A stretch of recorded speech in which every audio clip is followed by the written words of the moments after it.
In the deep positions for the Seahawks, it's Paul Scansey and Randall Moore. Luckhurst toes the ball, and we're underway here at the Kingdome. 2 yards deep in the end zone is Morris. Randall Morris spins and drives up beyond the 30-yard line, and he'll start Seattle out in good field position. Let's check the lineups. Starting for Seattle, Dave Craig will be at quarterback. Kurt Warner and David Hughes at running back. Largent Turner, the wideouts, and Charlie Young starts at tight end. Essink, Bailey, Bush, Millard, and Kreider form a big and talented offensive line. First down, 10 yards to go. We'll mark it at the 34.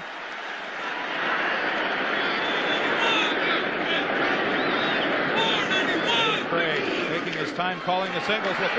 Throwing first down. He flares it out to Kurt Warner, and he's upfield. Kurt Warner picks up about 6 on the play. Defensively, Atlanta goes with the 4-man line. Rick Bryan, Mike Pitts, Dan Benish, and Mike Gann up front. The linebacking core, Taylor and Richardson on the outside. Buddy Curry anchors the middle. Butler, Kaysen on the corners. Case and Pridemore, a couple of hard-hitting safeties.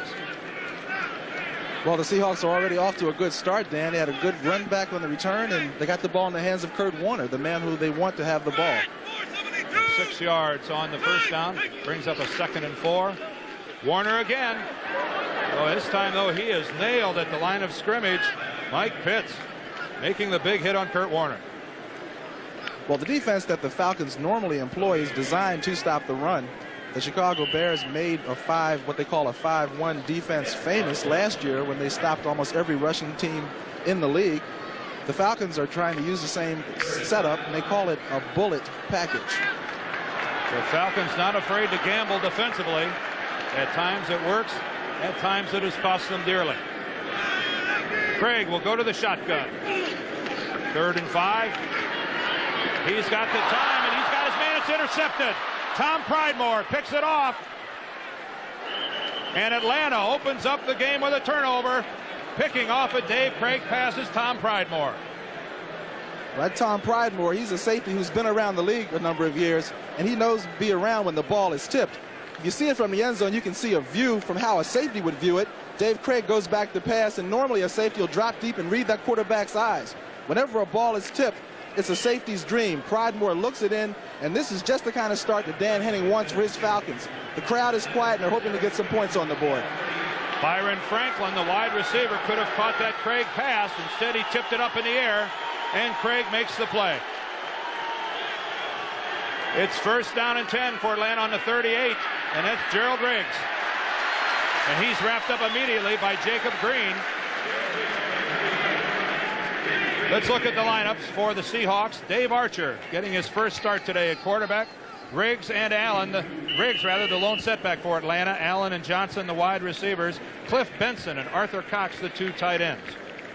For the Falcons up front, what an offensive line this is. Mike Kent, John Scully, the aged Jeff Van Note, Bill Fralick, their number 1, and Brett Miller at right tackle. I don't think Van Note's going to appreciate that comment. Other than Jan Stenerud, he's the oldest player in the league. 2nd down, 8 yards to go, and it's Riggs. Riggs has room around the right side, and he gets a Falcon first down. Defensively for Seattle, they play the 3-man line. Jacob Green, Joe Nash, Jeff Bryant. Maybe the most talented threesome in the game. Schultz, Young, Butler, and Jackson, a very active linebacking core. Terry Taylor and Dave Brown on the corners. Easley, John Harris, the safeties. That secondary, their specialty is intercepting the forward pass. They are good. 1st and 10. The ball almost at the 25 of Seattle. Archer, play action. Intercepted by Kenny Easley.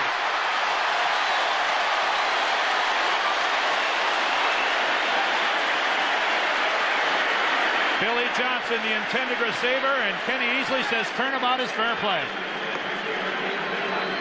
There's 11 minutes and 51 seconds left in the first quarter. We've already had 2 interceptions, and there's no score. That is known for making interceptions. Going to be very difficult for the rookie quarterback, Dave Archer. Last time on that last play, there's White Shoes, Billy Johnson. He was the only wide receiver on the play, making it easy for Seattle to double. In fact, Dan, it looked like he might have been triple teamed. Yeah, throw that Dave Archer not very happy with. And, of course, Dan Henning not too happy with the way he started. Chuck Knox trying to figure out what's going on. 2 interceptions already by a pair of ball clubs that normally played a little closer to the vest offensively. The ball at the 22-yard line. Make it 1st and 10 for Seattle. Craig the throw on 1st down. Completes it to Warner. He's driven out on the far sideline by Pridemore. Appears to be some running room underneath here, Gene. These receivers are playing against some secondaries that are giving some ground. Well, teams around the NFL are beginning to find out that the way you attack a defense like Atlanta plays is you have to attack it with the pass. Last week, Joe Montana threw over 50 passes, and they virtually gave up on the running game. That game last week saw some records go by the wayside. 102 passes attempted by both the Falcons and the 49ers. That goes down in the books. That's a receiver's favorite type of game. 2nd and 6 for Dave Craig and the Seahawks. This time to Warner again. And again, Kurt Warner finds some running room. He'll be short, though, of the 1st down. A pickup of about 4 on the play. Well, 2 seasons ago, Kurt Warner led the AFC in rushing, and that was how he made his reputation. He's not known as a receiver coming out of the backfield, but I think around the league we're seeing more of that this year. In Dallas, for example, Tony Dorsett is being used more as a receiver. We know about how Wilder catches the ball and a lot of others, and Kurt Warner's name will shortly be up there with the Greg Bells and James Wilders in this league. Kurt Warner, the AFC's leading rusher in 1983. Knee surgery last year, and what a successful rehabilitation he's put together. 3rd down and 2, and Seattle goes to the shotgun. Dave Craig has got a man. Darrell Turner fumbles the ball, but they're going to rule he was down.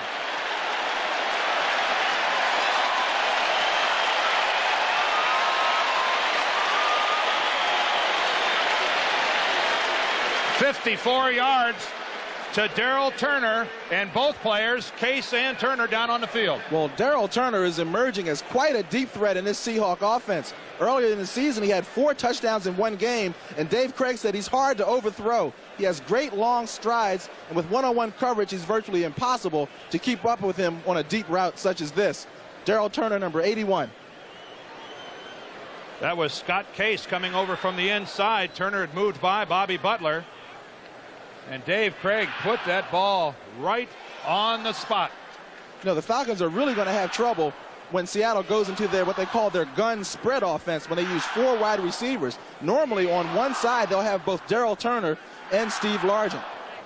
There's an injury timeout down on the field as Scott Case limps over to the Falcon bench, and Darrell Turner still down on the field for Seattle. They're looking at either his ankle or his knee. Well, the Seahawks have got the big play there in the Falcon territory. Still no score in the first quarter. Attended to by the Atlanta training staff. Over on the far sideline, then Darrell Turner. They're taking a look at his ankle as he caught the big pass. He's definitely Seattle's big play receiver. Steve Largent, the workman underneath, but Darrell Turner, the game breaker. Seattle will miss him dearly if he can't come back. At the 16-yard line. It's 1st down. Dave Craig, throw on 1st down. That call deflected. Well, Dan, I understand it's not the first time this season, but from the way I see it out here, the Falcons only have 3 defensive backs in the game now, which is very unusual. Well, the Falcons have been decimated as they lost 3 defensive backs all in 1 game against the 49ers back on September 17th. Look at that score. Washington, a final 24-3 over Detroit. And Green Bay beating Minnesota by 3. That also a final. So Washington back-to-back wins after getting St. Louis last Monday night. It's 2nd and 10. Craig to throw. He's under some pressure, but he flares it out to Kurt Warner. And he breaks a tackle. They're going to rule he stepped out of bounds at about the 13-yard line. They'll bring that back. Al Richardson, the linebacker to that side, not able to bring down Kurt Warner. Well, Seattle very alertly is now trying to take advantage of the matchups that they have in the secondary, and there are some mismatches.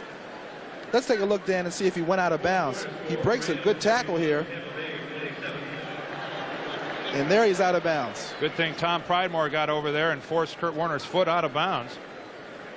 He may have gotten down there. That was John Taylor, the linebacker, who couldn't bring down Kurt Warner.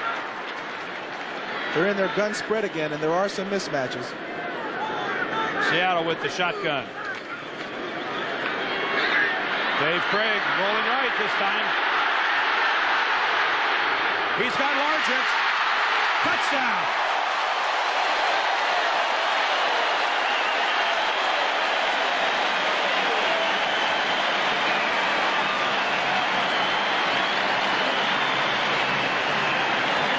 Steve Largent with his third touchdown catch of the season. Well, the Falcons put on a very good pass rush this time, but Dave Craig, the alert as ever, goes outside and avoids the rush, giving his receivers extra time. And when a receiver can get extra time down here, usually that's going to be trouble for the defense. He finds Largent, who always seems to get open, being chased by a linebacker, and I think Largent is going to have a big day if they continue to try to cover him with a linebacker. It's a job I would not want to have. Norm Johnson to attempt the extra point. Right down the middle. Norm Johnson, the AFC's Pro Bowl kicker last year, is good. We've got a flag down on the field. On the field, though. Let's see what this penalty is. Well, this will go against the Seahawks, and Johnson's going to have to try it again. Chuck Knox not happy about the penalties his team has already incurred this year. Formation, right side of the line, not up on the ball. 6 men on the line.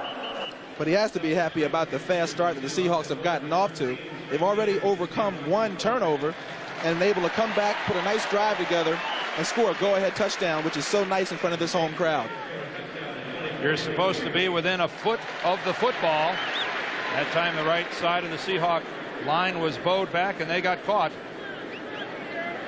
And Johnson will have to attempt another extra point. He's right there again, though. 2 extra points, but they're only good for 1 point. But the Seahawks have done what they wanted to do, and that's get out in front early. We'll be back in a moment. Okay.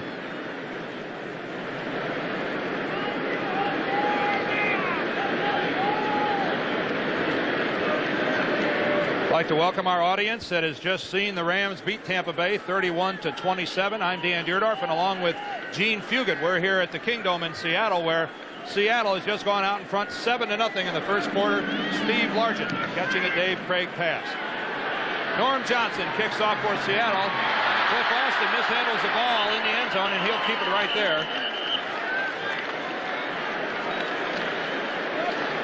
Taking another look at that touchdown play from ground level, we'll see that was Craig taking the snap, and Largent, who was coming in motion. Now Largent is being chased by a linebacker. Craig was able to buy more time by scrambling outside, giving Largent the opportunity to come across the field. So you see him directing him, and here comes Steve. Great catch, and you see the linebackers chasing him, and Steve gets in for the touchdown. Steve Largent's 3rd touchdown catch of the year, and Dave Craig's 12th touchdown pass. He's off to another hot start. 1st and 10, though, for Atlanta from their own 20-yard line. David Archer has started at quarterback, and this time he has his pass deflected. The blitz was on, and Fred Young got a hand on the ball. Some finals from around the league. How's this for a surprise? Philadelphia over the Cardinals 30-7. The Cardinals on a slide. 14-3, a final there. New England has beaten Buffalo as their troubles continue. And Cleveland 21-6 over Houston. The Browns off to a very fine start in the AFC Central. They certainly are emerging as a team to be contended with. That they are. 2nd and 10 from the 20. Archer this time to Gerald Riggs. Power football off the right guard. Good for about 5 yards. we're going to have to watch Dave Archer on his next passing opportunities, because a lot of times a young quarterback, after an interception, will be a little tentative when he's trying to throw that pass. There are the offensive plays coming in from the sidelines to Archer, who then turns around into the huddle and gives it to the rest of the squad.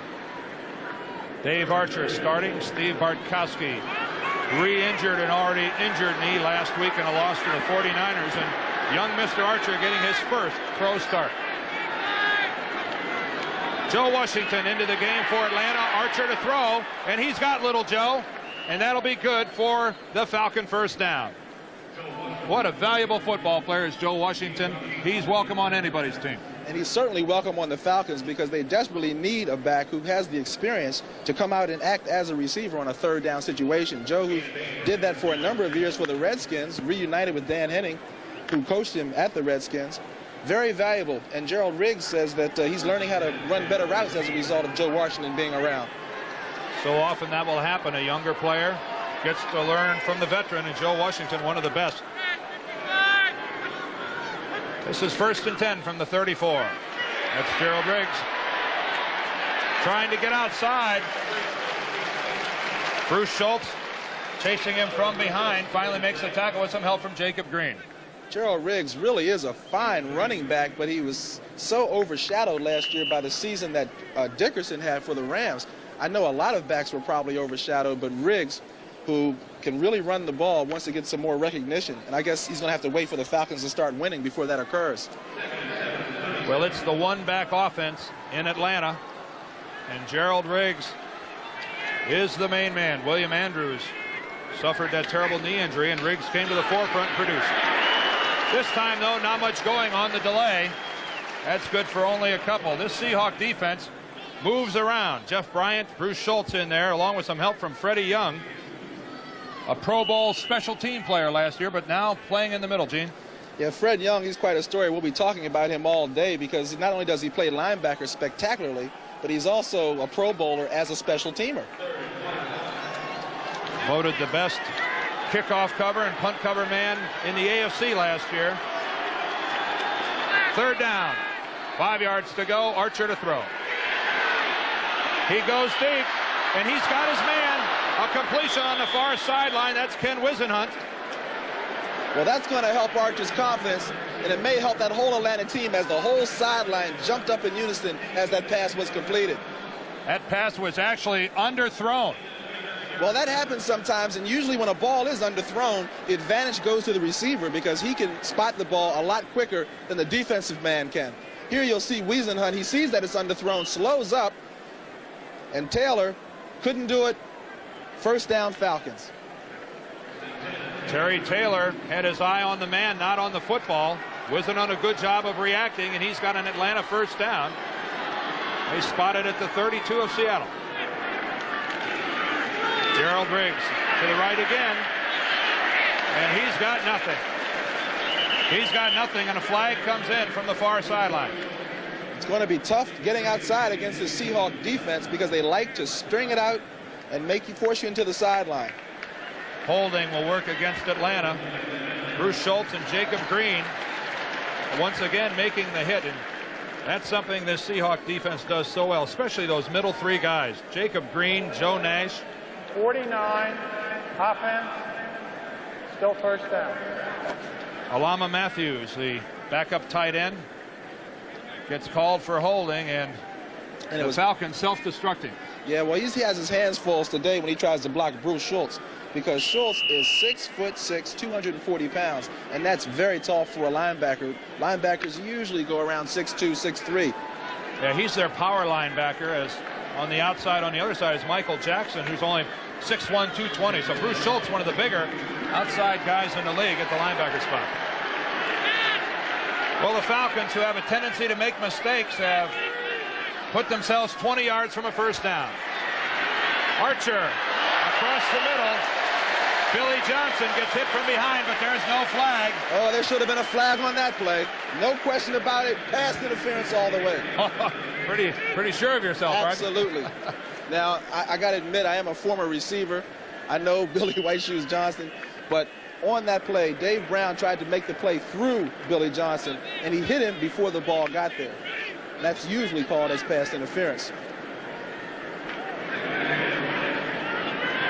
Dave Brown, the former Michigan All-American, that time comes up with a good play. That shows how the defense is getting the edge this year on these calls. Because of that rule change, they can be a lot more aggressive. On second down, this time to Joe Washington. He's scrambling, trying to find some room. With a fine individual effort, he'll pick up about 4 yards on that play. Little Joe, nothing going, though, right off the bat. Well, they tried to catch him by surprise that time, coming out in their pass formation and running the ball. But the Seahawks would not be fooled.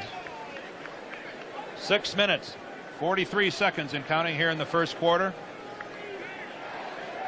Atlanta, third down, 16 yards to go. They got down here with Wisenhunt taking in an Archer pass, but they've not done much here on a couple plays. Joe Washington in motion. They're confused and they're calling for a timeout, and they finally get the call. Some confusion there in the backfield for the Falcons, and Dave Archer is going to head over to talk it through with Dan Henning. Well, with two of your top receivers on the sidelines with bruised ribs, sometimes that will happen. There's 6:22 left here in the first quarter. The clock is stopped. Let's say hello to our audience who has seen the Cincinnati Bengals defeat the New York Giants today 35-30. Hi everybody, I'm Dan Deerdorf, Gene Fugit alongside, and we're in the early stages of this game here in the Kingdome in Seattle. The Seahawks got out front. Steve Largent, a 12-yard touchdown pass from Dave Craig. Norm Johnson's PAT was there, and that's our score, 7-0. The situation right now, the Falcons taking a timeout as they're down in Seahawk territory. We have a number of things to overcome, and injury certainly has to be at the top of that list. With Charlie Brown, who they hope to be a big play receiver, on the sidelines injured, and Stacey Bailey also injured. That leaves Billy White Shoes Johnson out with Anthony Allen, who is a local favorite. He's a hometown player. He's playing for the Falcons, but he's a hometown Seattle kid. Really the only two healthy wide receivers for the Falcons, who also have some desperate problems back in their defensive secondary. They lost 3 ball players in a game on September 17th against the 49ers. James Britt, who started at corner, Kenny Johnson, a starter at safety, and their nickelback, Tiger Green. All 3 of them still unavailable for Dan Henning and his Falcon Ball Club. It's 3rd and 16. Dave Archer on the quarterback draw. And look out, he's got nothing. Keith Simpson, the first one in the backfield, and that looked like a draw. That was certainly a called play, a play that they would never use with Barkowski, but a play that they could use with Archer, who runs the ball so well. It's a called draw. You see him come back, but it never sets up because there's a safety blitz. And here comes Simpson, number 42, to make the play. Dave Brown in there as well. Boy, 2 defensive backs on the blitz. Well, I think that's not much of a surprise to Atlanta. Anytime you start a young quarterback, I think you can expect to see everything coming your way. No easy way out here in the National Football League. We've got an Atlanta punt. Rick Donnelly angles for the sidelines. He doesn't find it, though, as the ball goes on into the end zone, and this will come out to the 20-yard line. A 42-yard punt by Donnelly, but I don't think that's what he wanted as he tried to go to the sidelines. Well, the Seahawks get the football back, and they're already up by 7. Page, there's Coach Henning, along with Barkowski and Archer, talking it over. They're having trouble getting untracked here early in the game. Trying to give young Dave Archer all the help he can get, but this is David Craig on first down. That's his tight end, Charlie Young. Charlie Young picks up about 8 on the play. Well, they had the blitz on that time, and a lot of times when the blitz is on, that tight end will be a hot receiver, and by hot, get ready for that ball quick. Charlie Young, number 87. I remember when Charlie first came in the league years ago, and I'm surprised to still see him out there, and he looks younger than he did when he came in the league. Boy, he looks nice in shape, quick, and good hands. The word from the Seattle bench is that Darrell Turner, who injured himself making that 54-yard catch, has a strained right knee. It's doubtful that he'll return to the ball game here this afternoon. 2nd and 2, Kurt Warner.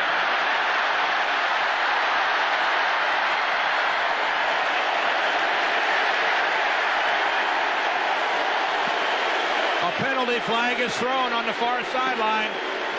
Kurt Warner hit out of bounds. Well, the Falcons have been playing a gambling defense. They need to make big plays with their defense because they haven't been able to do so offensively. Unnecessary roughness, hitting out of bounds. And that's Tom Pridemore, the safety, who's known for his aggressiveness. You know, on defense, that's how you try to get things going, by being aggressive, but sometimes you can be too aggressive. And that time, Pridemore got nailed. The Falcons like to come in late with the hit. Kurt Warner told us that yesterday. Well, there you see Pridemore in the bottom of your screen. Warner is going to split a seam here. There was a blitz. He was able to crack it, and there he takes off. And Pridemore, he's going to come from your left as Warner goes out of bounds. He's out of bounds now. You can't hit him, but Pridemore forgot. That's not a very smart play by Tom Pridemore, as Warner had been out of bounds for a good 3 yards. That's a foolish penalty, and even further improves Seahawk field position. Rick Bryan is coming in, and Craig gets away, but not for long. Mike Pitts brings him down.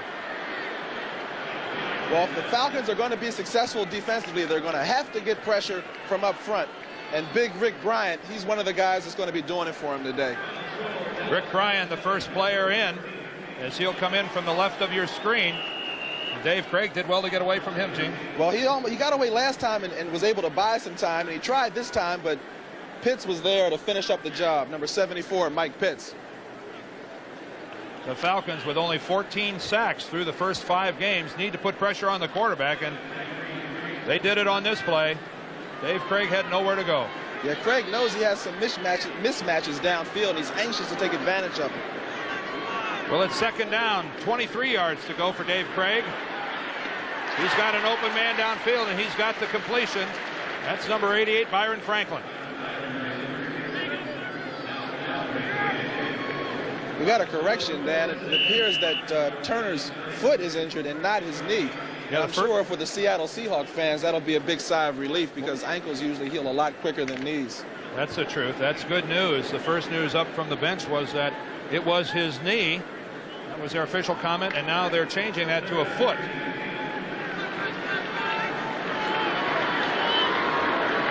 Let's make this third down, 15 yards. For a Seahawk first down, and they go to the shotgun. Here comes the Falcon blitz. Nearly intercepted. Dave Craig rolling right, attempted to go downfield, and Bobby Butler almost came up with another Falcon interception. Great play. That's a great play by Butler. Craig again on the move because of that blitz. There you see number 50, Buddy Curry, coming up the middle. And Craig, sensing the pressure, tries to get outside. Last time he was successful with a touchdown, but this time he looks for the same man, Steve Largent, but Butler was up to it, almost making the interception. He almost did. That's something Dave Craig, though, does so well, buying himself some extra time by staying mobile and moving out of the pocket, though. That time it almost backfired as Butler nearly made the big play. Dave Finzer to punt from midfield. A wobbly kick that takes a Seattle bounce, and they down it at the 2.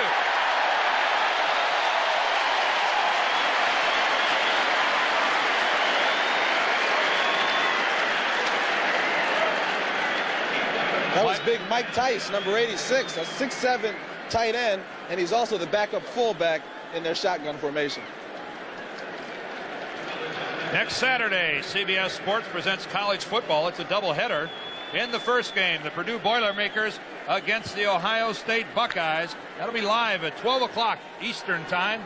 9 o'clock out here on the coast. You love those Big Ten matchups, don't you? Well, how's this for a Big Ten matchup? Michigan versus Iowa, or Auburn against Georgia Tech. Check your local listing.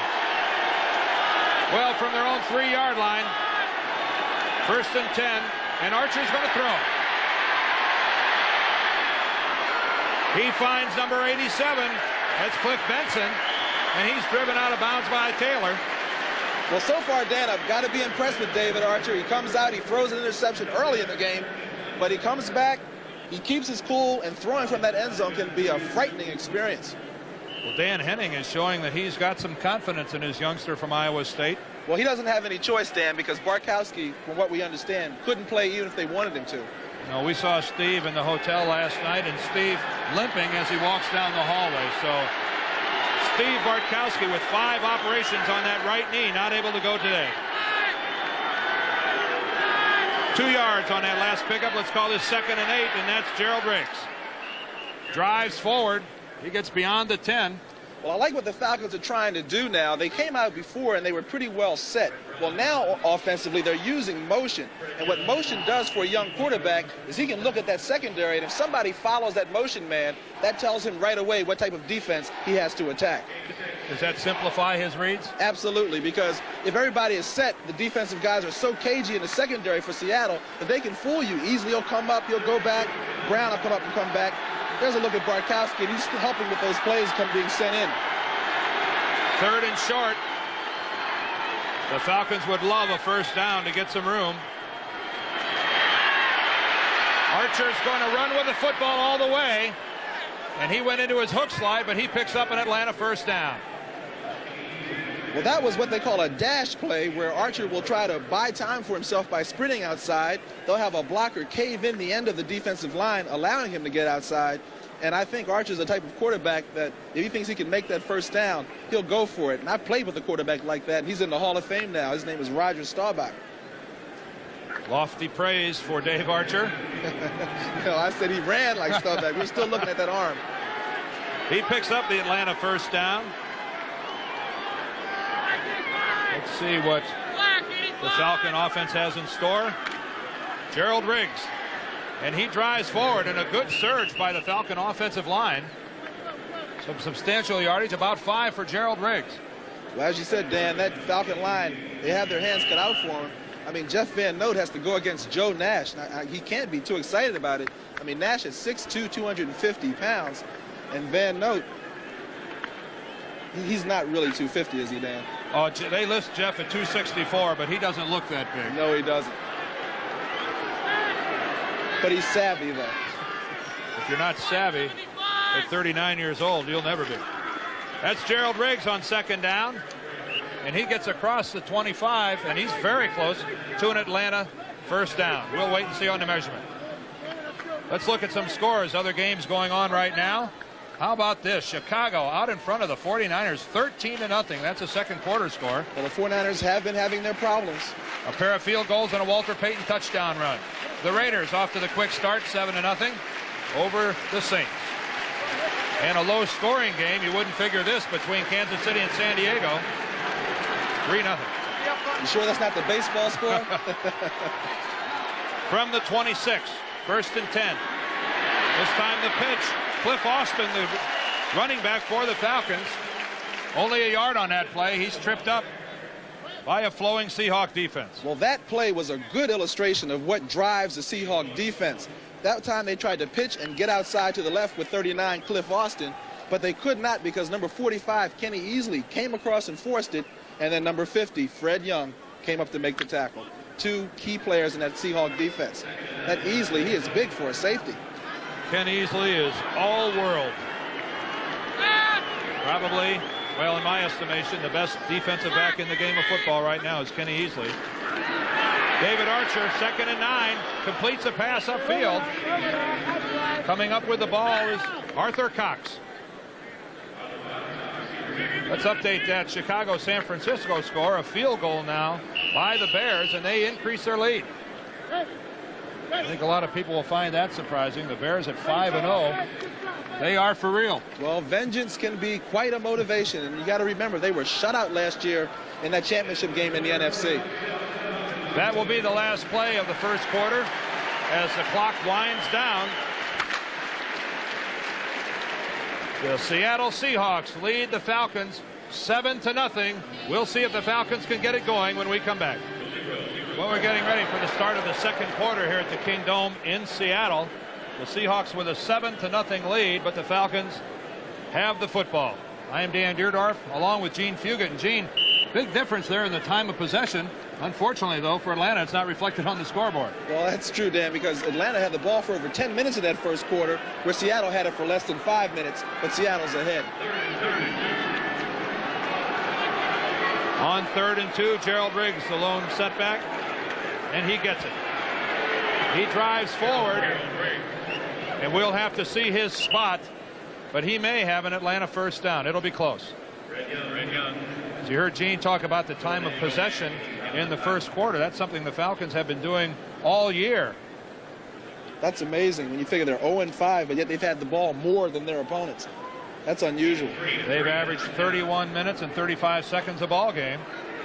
But unfortunately, they're not winning any games. But that proves, though, they have been in every game. And that's a good example of how they've been in. They've had the ball, driving, but haven't been getting the points when they need them. They need some big plays, and they need to get them offensively. They're trying to get some confidence. You know, Dan Henning does have confidence in Archer, and it's a time for the rest of the team to get confidence and start pulling together. Well, they're going to add to their time of possession as they pick up the first down. Remember, this drive started back inside their 5-yard line. Archer on first down has plenty of time, and he's got his man. That's a completion upfield. That's Anthony Allen. And he moves the ball into Seahawk territory. Well, Archer showed a lot of poise on that play. They had a nice little fake with the H-back or motion man. He goes up the middle. He fakes a run action. Archer looks. He sees the man. He waits for him and delivers the ball. Jacob Green almost got a piece of that. And Anthony Allen, who wants to have a big game. You always want to have a big game when you're playing in front of your hometown fans. There he is, 85, Anthony Allen from Seattle, Washington, and now an Atlanta Falcon. And of course, played his collegiate ball here at the University of Washington. Wonder how many tickets he had to spring for today. We've got to see a Falcon first down, rather, and Gerald Riggs finding some holes. His offensive line doing a job. They're controlling the line of scrimmage, and that's something not many people do against this very talented front of the Seahawks. Well, Riggs has a lot of confidence in that line. You know, I asked Gerald about, do you like carrying the ball as many times as you have been? And he says, the more, the merrier. 8 yards on that carry for Gerald Riggs, and he's now moved into the number 3 position. All-time leading ball carriers for the Atlanta Falcons. So Gerald Riggs in a short time has made great progress. Yeah, he's already got 55 yards today and going for more now.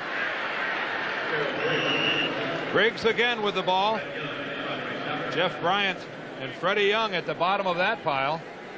But that could well be another Falcon first down. Well, if the Falcons are going to stay in this game and have a chance to win it, this is exactly what they're going to have to do. They're going to have to keep that Seattle offense on their bench, because Seattle is enjoying some nice mismatches in their passing game. They've already taken advantage of it for 1 touchdown, and the Falcons are trying to get back with a tie here on this drive. Gerald Riggs now in that number 3 spot for the Falcons. Trails Dave Hampton and William Andrews. William Andrews well out in front with over 5,700 yards in his career, which of course hopefully is not over. This is a fine Falcon drive. They've got a 1st and 10 at the Seattle 37. Cliff Austin is in the backfield, and he's got the ball. Penalty flag down on the field as Cliff Austin went around the right side and got some room. Well, they're really putting Cliff Benson, who's number 87, in the move man, in an awkward situation there. Well, can you believe this? Another holding call against the Falcons. Well, I wouldn't be surprised if it was on one of the tight ends, because Benson was coming back in motion, and he had gone past the man who he wanted to hook. Number 87, offense, still first down. Well, Gene, you hit that right on the head. That's Cliff Benson. See, it's so hard to go into motion and then end up, there he is right in front of you. And I'm saying it's so hard to go in motion and end up exactly where you want to be. Here you see what happened is he came back and he missed his man on the right of your screen. He tried to get Fred Young there, and Fred Young still got a way to trip him up, but he was held and it was called. Cliff Benson, who's in his 2nd year, is that move man. And it takes a while to get, it's a feel thing, and when you have a new quarterback, you got to know how his cadence is, when the ball's going to be snapped, because you want to be at a precise spot, and that's difficult. It has to be the most difficult position from which to block, moving parallel to the line and then having to turn upfield. But Benson is being asked to do so by the Falcons. On 1st and 20, Archer. He's got a wide open man. That's Arthur Cox. And Arthur Cox picks up a Falcon first down. Wow. That's good fundamental football. That time they had a little dash to the left, and then what they called in the old days, they used to call that a throwback. Watch Archer here. He fakes play action. He runs to his left and then stops and throws back. And here you see the tight end coming down, and big Arthur Cox puts the ball away and picks up some extra yards. When Gene Fugit says big Arthur Cox, he's not kidding. 6'2", 255 pounds. And that is big for a tight end. But he can move, and that's all that matters. Well, Cox gets 23 yards and a Falcon first down. Gerald Riggs to the left. Nothing. Michael Jackson and Keith Butler. Well, the Falcons are having difficulty getting outside. They tried the right last time and it didn't work. They got a holding penalty. That time they tried the left, going around big Jeff Bryant's side, but he too helped string it out. And they couldn't do it. They picked up absolutely nothing. The Raiders now stretching out their lead. Another touchdown in the second quarter. 14-0 over New Orleans. That game out in Los Angeles. And second quarter, the Bears continue. Shut out the 49ers. Well, the Bears are going to be tough this year. Well, that game's a long way from over. For sure. 2nd and 10. Gerald Riggs goes right, keeps his balance, and spins forward and picks up, about 4 or 5 on the play. Well, they ran the same play that Benson got called for holding last time, and that time Keith Simpson, 42, a safety, came across, and again, Benson was not in good position to block him. That's a tough play to run. They should get off that play. You've got to like Atlanta's game plan so far. They're having some success with Gerald Riggs carrying the football, and then most of their passing attack is off of play action, which is buying Archer some time. Well, if Riggs can be successful running the ball, that'll spring those receivers. You know, the Falcons have had the ball over 9 minutes on this drive, Dan. It's 3rd and 8.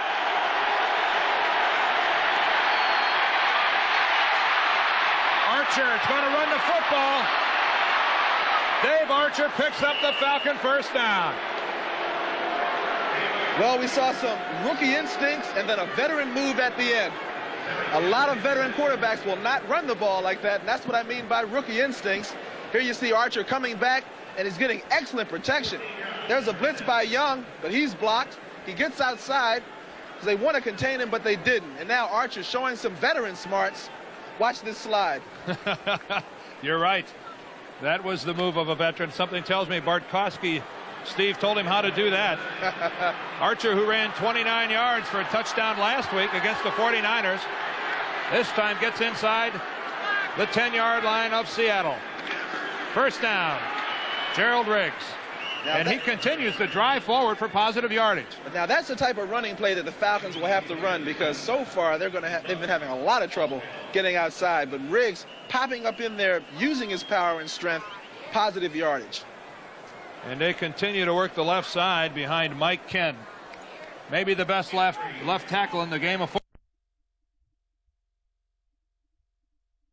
5 consecutive Pro Bowls for Mike Ken. Now, you don't say that because he went to the University of Michigan like you did. I don't have a Pro Bowl vote. The players and the coaches put him in there 5 years in a row, and that's not easy to do on a losing ball club. That's right. Let's call this 2nd and goal from the 6. Gerald Riggs. Oh, and he's dragged down from behind. Bruce Schultz pulls him down, and a one-arm tackle on a big, sturdy running back, not easy to do. Well, I hate to say it again, but you'll see from ground level, it's the same play they've been having trouble with all game. Schultz at 6'6", a big guy. He's going to come across the line. He can't be contained. Poor Benson trying to block him, but Benson has his hands full. Cliff Benson would have liked to have taken Bruce Schultz to the inside, but Schultz played it well. He kept the contain and made the tackle. Well, 3rd and goal. The Falcons have had the ball forever. Joe Washington, the lone setback. To the end zone, overthrown. Attempting Anthony Allen. Well, they certainly had the right play called. It was just a matter of execution. And when you have a second-string quarterback making his start and a second-string receiver making his start, sometimes you just can't quite get it together. Looking from the end zone, you can see how Archer delivers the ball, but it's just out of the reach of Anthony Allen, who had Dave Brown beat on that play. He did have Dave Brown beat, and that was a blitz adjustment as Keith Simpson came out of the secondary on the blitz. For many receivers, Dan, and sometimes it takes years to learn how to make those adjustments on the blitz. Well, Mick Luckhurst will attempt a 25-yard field goal to try to get the Falcons on the board. The kick is up. It is good. And 7:04 left in the first half. And Luckhurst has put the Falcons on the board. They trail the Seahawks 7-3. Consecutive field goal. That dates back to last year, by the way. He's 9 for 9 here in 1985. Giving the Falcons their first points. And what's interesting is that Luckhurst can't kick at all during the week. He's got a hip strain. He hasn't kicked in practice since the preseason. Randall Morris takes Luckhurst's kickoff and breaks up the right side. He gets upfield, but their penalty markers down back at the 25-yard line. Well, Chuck Knox wanted to get these special teams charged up today. They had problems in the punting game and haven't had great returns, but so far today, I think he has to be pleased. Dave Crudup actually knocked Morris out of bounds, but as you can see, this will come back. Well, I guess he's not thrilled now. No, I doubt he's thrilled at all. A lot of work for nothing. Yeah. Holding number 54 on the run back, 1st and 10. John Kaiser, the linebacker, called on the infraction. Well, don't forget that CBS Sports will present Patrick Ewing's NBA debut on Saturday, October 26th, when his Knicks take on the Sixers. Ewing, perhaps the most heralded player to enter the league since Kareem Abdul-Jabbar, and he's expected to be the backbone of that Knick franchise for a long time to come. Don't forget, Saturday, October 26th, Pat Ewing takes on the NBA. Well, the Seahawks now, Dan, have to get warmed up all over again, and I say they got to get warmed up because Atlanta had the ball for 12 minutes on their drive. Well, on first down, Kurt Warner does absolutely nothing. Let's go to New York now for an NFL update and Brent Musburger. Chicago against San Francisco until this moment. Off balance, Jim McMahon tries to flip the forward pass, and Carlton Williamson snaps it off and goes 43 yards for the touchdown. It is now 16-7 Bears. Back to Dan. Thank you, Brent. It's 2nd 11 here at the Kingdome. Dave Craig is going to put it up, and he's got an open man, and he completes it. That's his tight end, Charlie Young. He's not there for the first down. It's still about 2 yards to go, but Charlie Young continues to play well. Yeah, Charlie Young does continue to play well, and I look for him to be a key receiver on other than third situations. Craig, who took a shot after that pass, looks like he's a little gimpy there. Looks like he's practically wearing tennis shoes on this turf. No need to wear long spikes on here, and especially the quarterback who has to stand stationary so much of the time. He's better off not having much of the way of cleats on his shoes, so if he does get hit, hopefully he can slide that foot out of the way. Right. Well, we got a big down here now for the Falcon defense, trying to match the play of their offense. Craig goes to the shotgun on 3rd and 3. He drills it, and that's Steve Largent, and that's good for the first down, but again, a flag is down on the field in the vicinity of where Largent was working. And again, Largent was being covered by a linebacker. That was number 96, John Taylor, who was trying to cover him. That's so tough. Well, Dan Henning told us yesterday, because of some of his personnel problems, he's going to have to single up a linebacker on one of the Seattle wide receivers. And we can see already that the Seahawks are aware of that and taking advantage of it quite nicely. Well, this call goes against the Falcons. Single contact, number 20 defense. Penalty is declined. 1st down. Wendell Kaysen was called for the illegal bump. Really didn't matter that much as Largent had the first down anyway. Yeah, that was away from the pass, but it was right in front of the official, so he had to call it. Well, the ball is just beyond the 30-yard line. We've got 5 minutes and 17 seconds. The clock continues to run here in the first half. Well, they're in that bullet package now, Dan. See those defensive backs coming up to press the wide receivers?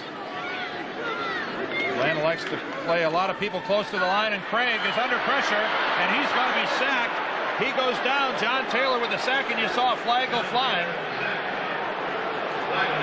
John Taylor all over Dave Craig. Well, they call it the bullet package, and you can see why, because at times they'll have 10 men on that defensive line of scrimmage.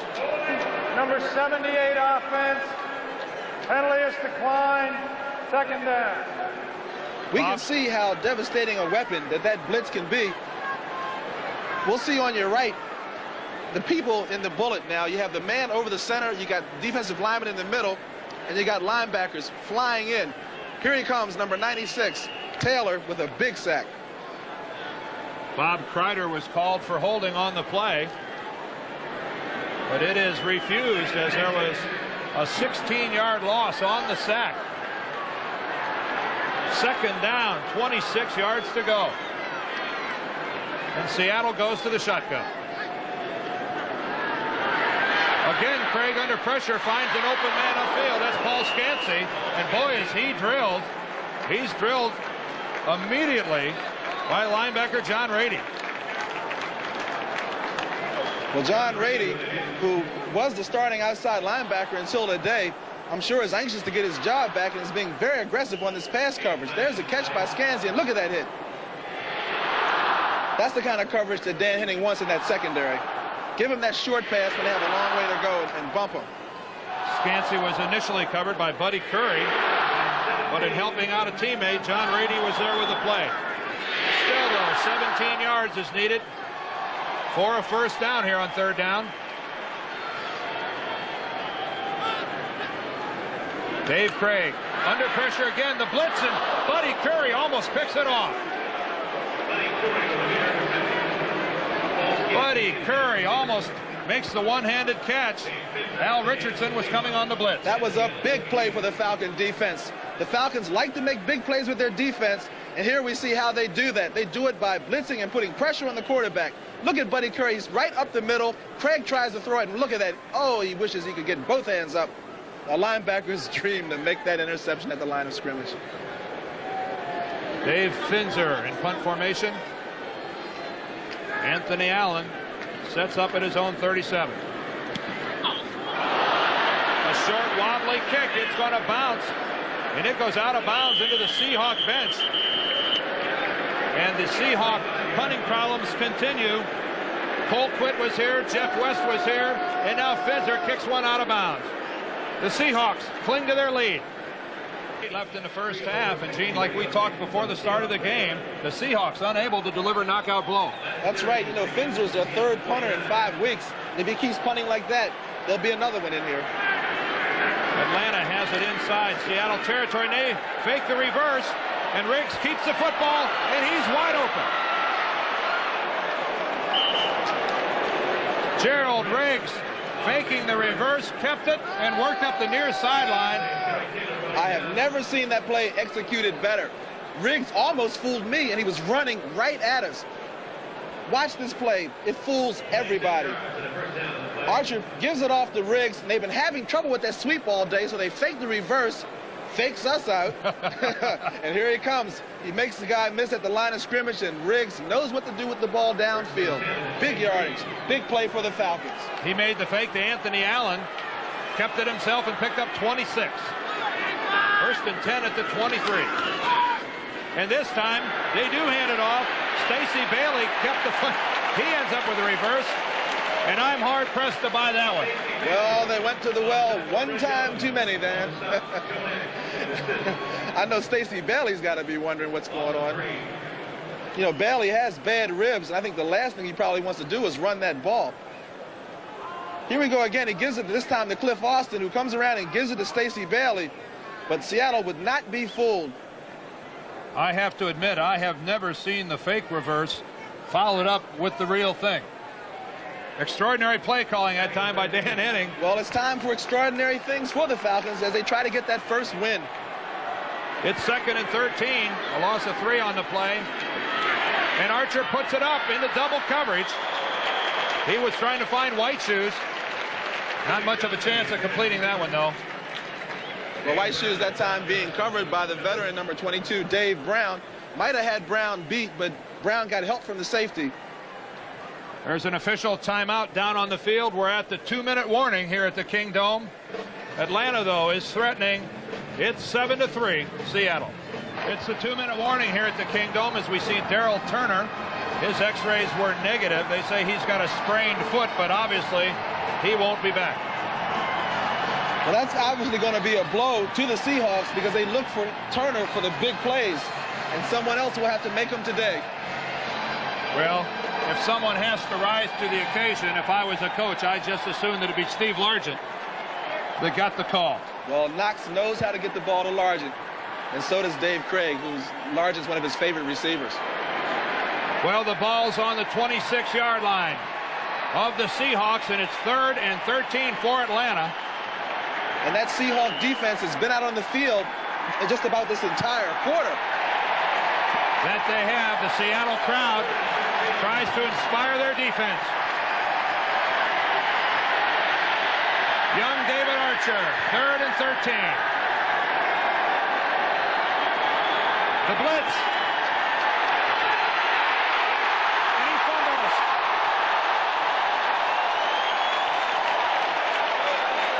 Joe Washington alertly falling on the football. And that hit by Keith Simpson. Welcome, David Archer. Welcome to the NFL.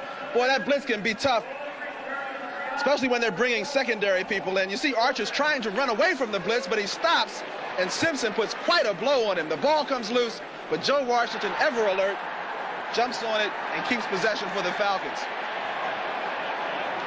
You can see he's trying to get outside on that dash move, but the backside, no blocking on Simpson, who is a safety, coming in to make the hit. Well, it's going to be 4th down and 22 yards to go. And Mick Luckhurst will attempt the field goal where they spot the ball. This is going to be very close to a 53-yarder, about 52 and a half. It's a long one. Luckhurst's longest kick of the year is 48. It's up. It's good. Mick Luckhurst, a 52-yard field goal, has cut this Seahawk lead to only 1. There's a minute and 14 left here at the Dome. Mick Luckhurst with a 52-yard field goal, his 13th consecutive. Going into last year, he's now 10 for 10 here in 1985. Deep men back for the Seahawks, Paul Scansey and Randall Morris. And we've got a 7-6 ball game here on our hands, which I don't think anyone here in the Kingdom expected. Luckhurst. A high kick fielded at the 5 by Scansey. And he's tripped up. He's tripped up by Tim Tyrrell. And again, Seattle does not get good field position. Next Sunday on CBS Sports, we'll start things off with the NFL Today and Dallas against Philadelphia, the Rams versus the Chiefs, and the 49ers visit the Silverdome. That gets started 12:30 Eastern Time. Next Sunday, the NFL right here on CBS. Well, Dave Craig has a minute and 10 seconds with which to work. And a long way to go with the ball on the 11-yard line. It's kind of risky. Well, trying to go deep down here. Yeah, the Seahawks still have all 3 of their timeouts remaining. The Falcons had to use one of theirs, so they're down to 2. Kurt Warner, Dave in the backfield for Seattle, and this is Kurt Warner. Kurt Warner drives upfield, picks up 7 on that carry. Well, it looks like the Seahawks are going to be content to go in at halftime only up by 1 point. And I know the Falcons will be thrilled. Interesting to see here that the Falcons elect not to try to stop the clock and maybe get some good field position if they should force Seattle to punt. Well, a lot of teams on defense in this situation would call those timeouts, hoping that you can get the punt at midfield, especially when you have a field goal kicker kicking 52-yard field goals. They only give Warner 5 yards on the carry. And his time he tries the left side. Kurt Warner, flags go down as he's very close to the Seattle first down, but markers are down on the field. And those markers, of course, did stop the clock. 24 seconds left here in the second quarter, and this is a holding call that goes against Seattle. At halftime today, we will have highlights of all the games that have taken place before this late start. So make sure you stay with us at halftime and find out everything going on around the National Football League. Holding number 87, offense, still second down. Charlie Young, the tight end. You know, Dan, as we talked to the coaches and players of the Seahawks this week, many made the same point. We found out this season that we cannot win if we don't play with emotion. And I would have to say so far today, the Seahawks have not shown a lot of emotion on the field. It was almost a miracle season last year, losing Kurt Warner right off the bat, and then coming back and going 12-4. Really a remarkable achievement. It got Chuck Knox Coach of the Year. But this year they're finding out, maybe like the 49ers, that it's not so easy to repeat. Kurt Warner takes it 2nd and 13 and tries the right side, and he's driven out of bounds by Buddy Curry. Again stopping the clock. 18 seconds remain. So the Falcons still have their 2 timeouts. But only 18 seconds. They may only get 1 possession. Well, a dilemma here for Craig. Does he put it in the air and risk the incomplete pass, because that'll stop the clock? And even if they keep it on the ground, you'd have to think that Atlanta will go ahead and stop the clock and maybe come after them with a punt block, or maybe try to set up the return. I would sure be thinking about a punt block in this situation. Atlanta does have someone that knows how to return punts, don't they? They got a couple, Anthony Allen, who they really like, and of course Billy White Shoes Johnson. Well, Kurt Warner tries the left side and steps out of bounds. Wow. Whoa, I don't know about that, Kurt. He steps out of bounds and stops the clock. There's 12 seconds.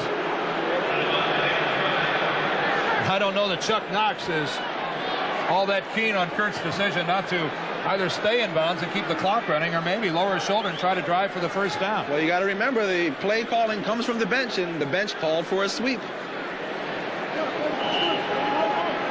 Well, Dave Finzer is back to punt. Remember his poor punt last time. And that is Billy White Shoes Johnson back at midfield. The NFL's all-time leading punt returner will take this Finzer punt, and it's a low driving kick, and he backs White Shoes up. Well, Finzer got the kick when he needed to. A 45-yarder, and excellent coverage allows White Shoes only to bring back 5 yards, and we're down to 1 second. Yeah, Billy said he misses running back all the punts. He still gets a big thrill out of catching it. I don't know why. I mean, that's some of the most dangerous occupations in this game. Yeah, it is hard for me to understand why someone would really enjoy standing back there and having 11 maniacs heading straight at you. But he does. My eyes would get a little wide. This will be the last play of the first half, barring a penalty. And once again, want to remind everyone to stay with us at halftime. We'll have scores and highlights from around the National Football League. So we'll find out what's happening elsewhere. Well, Dave Archer and his Falcons are down by a point. They've got all 3 wideouts to the bottom of your screen. And I think we'll see this one just aired out. It's caught. Ruled incomplete, juggled at the sidelines by Billy White Shoes Johnson, and that'll end the first half. So I think Chuck Knox will probably have some stern words for his Seahawks as they head to the locker room. At the Kingdome at the halftime, it's 7-6. It's safe to say that Chuck Knox did not have many kind words for his ball club today. A 14-point favorite coming into today's game, and they have a 1-point lead. Dan Henning at 0-5. Many people think fighting for his job, has to be pleased with the effort by his club. Well, if you look at the halftime stats, Dan, the overwhelming one that really hits you in the face is that time of possession stat. Look at that. The Falcons had the ball for over 20 minutes. The Seahawks for less than 10. Even though in the yards, a little bit surprising, the total yards, the Falcons a bit ahead. 1 turnover each, but 11 first downs for the Falcons. The Seahawk offense has hardly had a chance to get into this game today so far. Those turnovers came at the very beginning of the ball game. Pridemore an interception for the Falcons, and Kenny Easley came back on the next possession, intercepted for the Seahawks. Well, Atlanta gets the ball, so they will try to take the lead with a drive as Norm Johnson gets set to kick off. A low driving kick into the end zone. Cliff Austin decides to stay put. He thought about it for a minute. Got some sound advice, and this will start the Falcons off at their own 20. Well, I would not be surprised to see the Seahawks starting out like they finished off that half, and that is by throwing everything at young Dave Archer. They had safeties blitzing, they had linebackers blitzing. They're going to try to confuse him, try to rush him, and try to get that offense off the field so their offense can come on the field. Your thoughts on this young man's composure? So far, I have to be impressed. You know, after an interception, a lot of quarterbacks get rattled. But give Archer credit. He hung in there. He made a big scramble when they needed it. He also runs and passes equally well. And that's something that you don't see much today in an NFL quarterback. A lot of play action for Atlanta has Archer 6 for 12 with 1 interception. On first down. Benson in motion, and that's Gerald Riggs. He makes the cutback. Gerald Riggs still on his feet, and Kenny Easley finally drives him out of bounds. Gerald Riggs says he's one of the best backs in the league, and he's certainly demonstrating it today. The entire first half, he had trouble getting outside, and now they're running the ball straight up the middle, and I think that might have caught the Seahawk defense off guard. There's number 87, Benson, in motion, and watch his block. Riggs cuts back. Eventually, he's brought down by Kenny Easley, and I'm sure that's not the first time since both of them come from the same conference. How about Arizona State and UCLA? How about John Harris coming up there and trying to put the hit on Gerald Riggs and being crushed in the process? That's the danger of being a safety in this league. That's Cliff Austin with the ball as he tries the left side, and he gets nowhere. Not much going at all, maybe a yard or two. Well, this is when the Seahawks coaching staff has to begin to be getting concerned because they don't want the Falcons to start believing they have a chance to win this game. Gerald Riggs, a source of concern for Chuck Knox, as he now has 114 yards rushing on 17 carries. And Gerald Riggs doing exactly what Dan Henning and his coaching staff wanted, get the ground game going and take some of the pressure off of Dave Archer, making his first start here today. Well, it sure makes that play-action pass a lot more effective. Second down and 9. This is a handoff to Cliff Austin. And again, he's got nothing. Jacob Green and Bruce Schultz right there. We also saw number 55, Mike Jackson, come in there, and he's one of the emotion guys on that defense, and that's what they need to become more effective. Here you see the cutback. There's Big Schultz, number 58 there, and here comes Jackson, 55, and Easley coming up. And for the Seahawks to be effective, I can't repeat this enough, Chuck Knox is so afraid that they don't have enough emotion. The crowd is even quiet here, which is surprising me. He's gotten 2 good plays by his defense back to back. The Falcons on 3rd and 10. Archer to the air. He's got an open man. Did he hold on to it? No, he did not. Oh, I think that's another bad call. They ruled that Billy Johnson did not have possession as he went out of bounds. I'm not sure on that one. Let's take another look at that because the official was behind Billy Johnson that time. I don't know if he had the angle to see whether he had complete possession. Here you see him fumbling a little, but it looks like he has the ball right there to me. But maybe he couldn't get 2 feet in, although he was laying down in fair territory. Let's look at it from this angle. Billy White Shoes Johnson working what they call a corner route against Dave Brown. Here's the ball. He makes an adjustment to it. It hits him on the pad. He tries to pull it in, and he has it there, but the official must have said he was out of bounds when he did so. Very, very close. Rick Donnelly punts it away for Atlanta. Paul Scansey signals for the fair catch and has to come up and makes a fine play. Well, Atlanta did nothing on their first drive. We'll wait and see what the Seahawks have in store. Seattle continues to cling to their 1-point lead. It's 7-6 early in the third quarter. 13:07 left in the third quarter. Seattle will now get their first offensive series of the second half. The time of possession figure again there in the first half bears repeating. 20 minutes and 40 seconds for Atlanta, 9 minutes and 20 seconds rather for Seattle. Gene, that's just an awesome figure for Atlanta. Well, it can be tough to get a drive going against a defense the way the Falcons play it, but you can also get some big plays. On first down, Dave Craig has an open man, Kurt Warner, but a poor pass down low, and Warner had no chance. Well, on the drive in the first half that was successful, they were able to utilize Kurt Warner coming out of the backfield, catching that same type of pass route. The Falcons, I'm sure, would much rather have Warner catch a short one than Largent going deep. They would like to put together a ball control type of drive, I think, for no other reason than to give their defense some rest. They have played the vast majority of this game.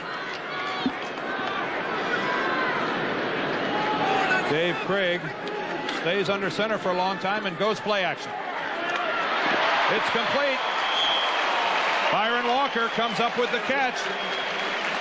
That will be good for a Seahawk first down.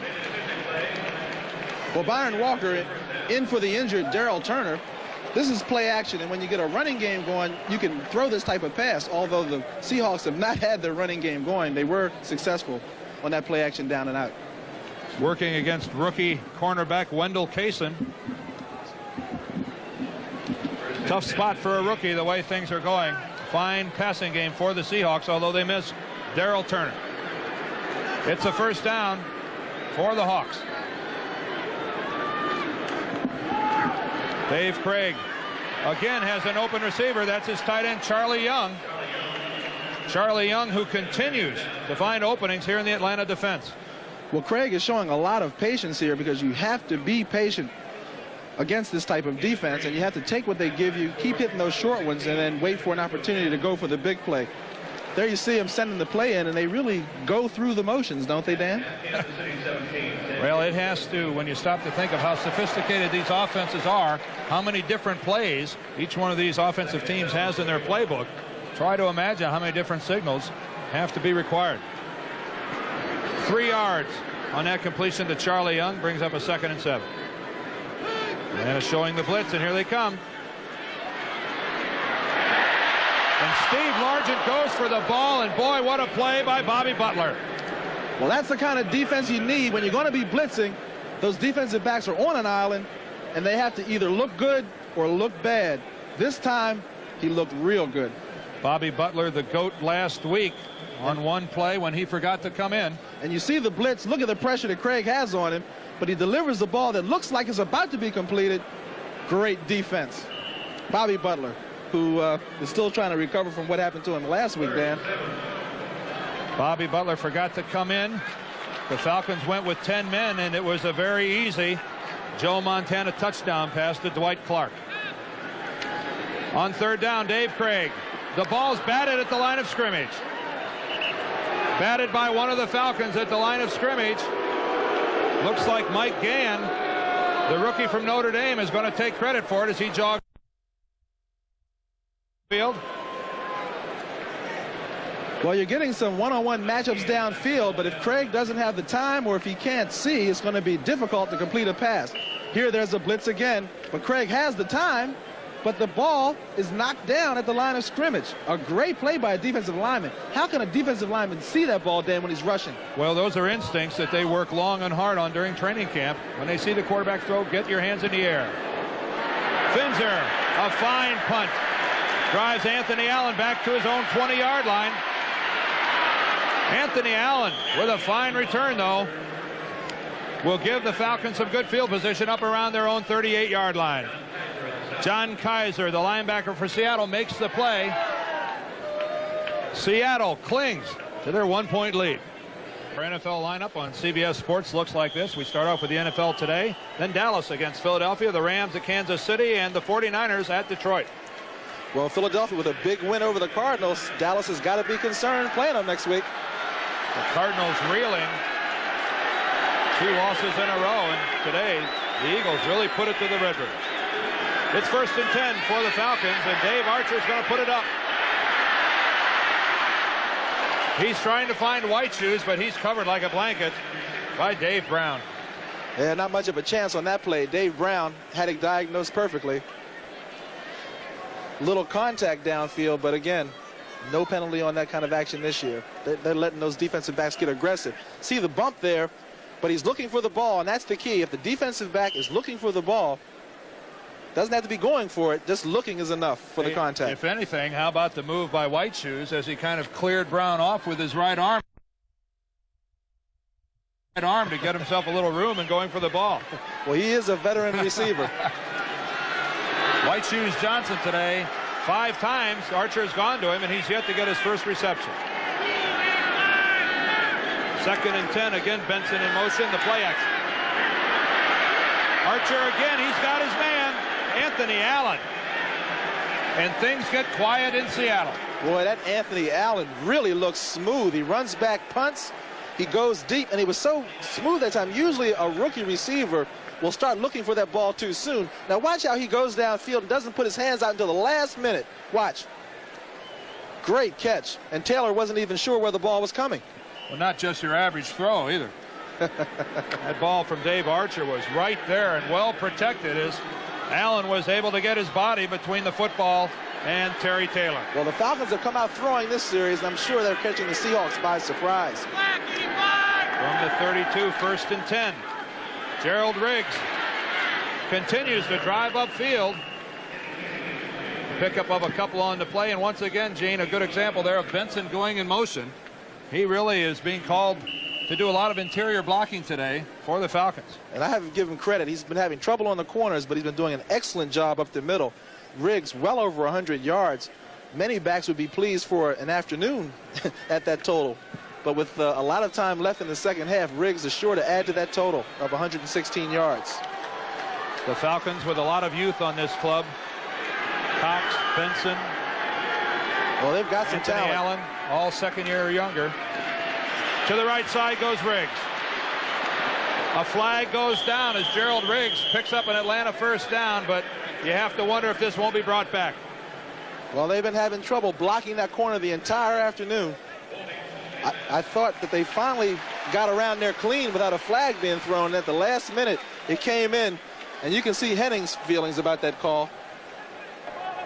Holding number 88. Offense. Still 2nd down. You know, Bruce Schultz at 6'6" is a difficult linebacker to hook. And when I say hook, usually a tight end tries to block him to the inside so that you can get outside. You know, a lot of those penalties by Atlanta, 4 of them, and I think at least 3 of them were by tight ends trying to block on a sweep. You know, Schultz reminds me a lot of Brad Van Pelt, who, when I was playing tight end, used to give me a lot of trouble trying to hook him because he was so tall that he had leverage. In other words, when you're down in that 3-point stance and that guy is 6'6" over top of you, it's very tough to get into his power zone. The holding penalty on Arthur Cox will bring up a 2nd and 18. Cliff Austin replaces Gerald Riggs as the setback, and the Seahawks show blitz. Nothing going for Cliff Austin, maybe 2. Well, the Falcons are going to have a tough time being successful digging such a deep hole. 2nd and 18, and they're going right up the middle, and nothing doing. Now it's a tough call. Make it about 3rd and 16 now. There you see the Falcons sending their plays in, and their signals are a little different. They don't gesticulate. I can't even say it. But they don't do it as much as the Seahawks. How about gesture? We'll just there you call go. it Okay, there you go. From the 38-yard line, David Archer looks at a long way to go for a 1st down. Joe Washington. And Bill Fralick out front, and Joe gets confused. He saw the big back of Bill Fralick in front of him and just kind of lost his footing and went down. Well, it was a very well-conceived play, but they just didn't have the execution. Big Fralick got out there, and he was trying to push that defensive lineman in so Joe Washington could get to that sideline, but they couldn't make it. Fralick, their #1 draft choice. The All-American from Pitt. One of the most dominating offensive linemen to come out of college football in a long time. Well, Mick Luckhurst will now attempt a 48-yarder. 13 in a row, going back to last year. Mick Luckhurst is there again. Make it 14. And Atlanta, behind 3 Mick Luckhurst field goals, has taken the lead. They are not happy at the Kingdome here in Seattle. From Redbourne, England. He's perfect today, and he's been perfect for a long time. He kicks off for Atlanta. Paul Scansey for the Seahawks. And a flag comes down. The Falcons, Gene, a decided edge in rushing the football. Well, Dan, it's a good illustration at how effective that bullet defense can be. The bullet defense is designed to take you out of the running game, and to date, up till now, Seattle only has 35 yards rushing compared to 134 for the Atlanta Falcons. Let's get the call on the penalty. Holding number 55, receiving team during the run back, 1st and 10. Well, we talked about how the Seahawks couldn't get on all 3 cylinders, special teams, offense, and defense. That's the second, at least the second penalty on their special teams today. And that is linebacker Michael Jackson, who's not expected to make that kind of error. The special teams, a very proud part of the Seahawk football squad. Michael Jackson flagged for that holding call, and if you recall the start of today's broadcast, we opened up with Michael in a video. Special thanks to King TV for the use of Michael Jackson's Seahawk music video. On 1st down, Kurt Warner. Tom Pridemore goes along for the ride. Pick up a 5. Into the 3rd quarter now. The Bears still lead the 49ers. Still tied between Kansas City and San Diego. That game now in the 3rd quarter of play. And a baseball score. We now have moved into the bottom of the 5th. Kansas City still leads Toronto 2-0. A desperation game for the Royals. You know, Dan, that last rush by Kurt Warner was only the 7th time that Seattle has attempted to rush in the game. And it proves that they're forcing him to pass the ball with that bullet defense.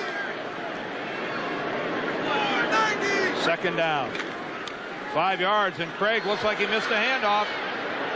Well, that looked like the old option play, didn't it? Dave Craig doing a little improvisation. Picks up about 3 yards. Yeah, but that's not how he makes his money. No, it is not. Mike Gann came over and made the hit. Looked like he was trying to get the football to Dave Hughes. This can't be making Chuck Knox very happy. A stern disciplinarian whose teams throughout the years, whether they be the Rams, the Bills, or now the Seahawks, have pretty much tried to play error-free football. Well, they're looking for a big play on that Seattle offense. It's 3rd and 1. And Dave's going to throw. And he's wide open. He's got Dave Hughes, and that's a Seattle 1st down. Well, it's no surprise seeing Dave Hughes open, because when you have 4 wide receivers in the game, Hughes, who's playing the fullback in the shotgun, will have to be able to get open over the middle. That really puts a lot of pressure. This formation puts a lot of pressure on the Atlanta defense. There's a shotgun. He has 2 wide receivers on each side. Watch 46 on your left. All he does is scoot up, turn around, and the linebackers who drop to help deep have to come up to make the play. Buddy Curry with the tackle, but he got into the deep hook zone, and Hughes worked right underneath. Looked simple, and it was good for a Seattle 1st down.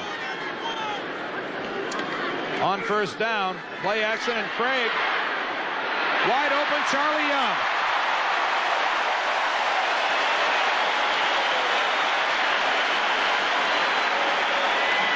And Craig had pressure on him that time, but he went to his big tight end, number 87, Charlie Young. Again, they're in that bullet defense. Here's Buddy Curry. There's pressure coming up the middle, and Young, who comes across, outruns the coverage, gets wide open, and Craig delivers for a big 1st down. They need big plays on that Seattle offense, and Charlie Young just gave them one. Coming in and making that hit is Scott Case, who had to leave the game when Darrell Turner came out because of some sore ribs and a shoulder problem, and he's now pressed back into duty because of the desperate situation in the Falcons secondary. They've got an awful lot of people hurt. And on 1st down, Craig to throw again, and he's going for the home run.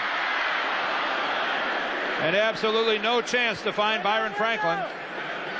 Well, give Wendell Cason a lot of credit on that one, because he came up at first and gave him that press look, that is playing the receiver very close at the line of scrimmage, but then he backed off, he got downfield. Craig still threw into the coverage, but not with any success. You're not always certain about the wisdom of throwing into the coverage, but attempting the long ball, I think, is one of those plays that often pays dividends later. Well, they need big plays, Dan, so they're going to be trying a number of things to try to get that ball downfield, because rushing is not going to be very successful today. 2nd and 10. Falcons show blitz.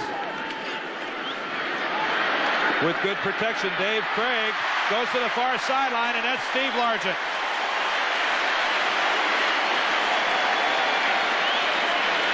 "17 yards on the pickup by Steve Largent." Well, Largent that time was working against Bobby Butler, and Case came over to help. Watch Largent come down. They're giving him plenty of room, which is a bit of a surprise because Largent is not known for his speed. And with that blitz, you would think they'd be up a lot tighter because the quarterback doesn't have a lot of time to throw the ball. Might have been a mix-up in the secondary. Well, what a move. Mix-ups this year. What a move he put on Bobby Butler. Largent faked to the outside, and as you saw, Butler got faked clear off the screen, and Largent was wide open. Again, Craig. Wide open is Largent. Oh, and he can't. The ball's thrown out of bounds. Boy, what a pattern run by Steve Largent. That time they put him on the other side of the field. He came down and ran an excellent post fake. I thought he was going to the post. He came back out to the corner, and Craig just slightly overthrew him. I'm sure Craig is telling him, we're going to come back to that one later because I can get it to you. Steve Largent was open by a good 3 or 4 yards. An excellent move. I don't know anyone who runs routes any better in the National Football League. There may not be anyone. That time, Steve Largent put on a clinic in the secondary of the Falcons, much to their dismay. Yeah, they say he's like a coach on the field. Darryl Turner was telling me how much he's learned from just watching Largent work. In fact, they compare many of their routes to the way Largent runs them. Give Turner credit for wanting to learn from a master. It's 2nd and 10. Again, Craig to throw. Plenty of time.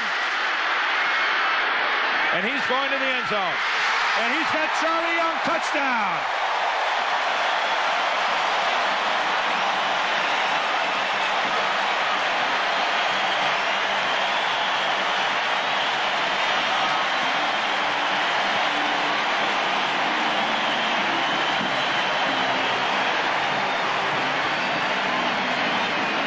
Charlie Young's 2nd touchdown catch of the year. Well, Charlie Young is showing that he still can be capable of making big plays from the tight end position. He made a big catch earlier in the drive. Dave Craig threw a great pass to Largent to get him in position for that touchdown, and then Craig bought the time with the scramble. Young kept coming across the field. Big touchdown for the Seahawks. His 2nd open receiver in a row in the end zone. He overthrew Largent, but that time right on the spot to Charlie Young. Norm Johnson's extra point is blocked. It is run into the end zone. Steve Largent came out of there with the football, and Steve Largent gets across the goal line, and that will be a successful conversion.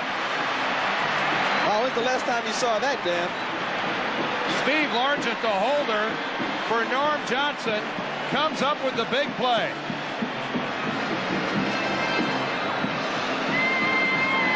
Let's take a look at that touchdown first, and then we'll come back and watch Largent as he gets in. Craig, they're in the bullet defense again. The Falcons come at him. He has pressure from his right side. Now watch how he gets away. He steps up from the pressure, and he buys time. He sees Charlie Young, and he tells him, come over. He throws it, and Young keeps moving. You don't even see him yet. There he is. Touchdown, Seahawks. Then on the extra point play, this is a hard way to make it. Watch Largent, where the snap, he fumbles it just a little. Oh, and here he goes. That almost looked like Lucy pulling the ball away from Charlie Brown. But what an alert play by Steve Largent as he gets the ball across the goal line and gets it into the end zone. That is as sharp and as smart a play as you're ever going to see. And those are just the type of plays that can get a whole team very emotional. And that's what the Seahawks have been trying to achieve this entire afternoon. Well, that goes down as a successful one-point conversion. The Charlie Young touchdown gives Seattle now the lead 14-9. This is the first time that they've, I guess, led in a while. It's been a while. Well, the 3 field goals by Luckers put Atlanta out in front, but now Seattle responds. Norm Johnson, high kick, fielded by Austin at his own 3. And he doesn't make it back to the 20, only to about the 16-yard line goes Cliff Austin. Eugene Robinson on the hit.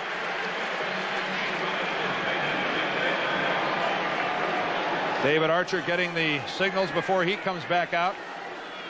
8 plays, 85 yards. Not much time used off of the clock, 2:46, and Craig right on it to Charlie Young. Well, the important statistic is that scoreboard, and that's where Seattle's ahead. Charlie Young, in his 13th year out of USC, comes through for Seattle, and now it's up to Dave Archer.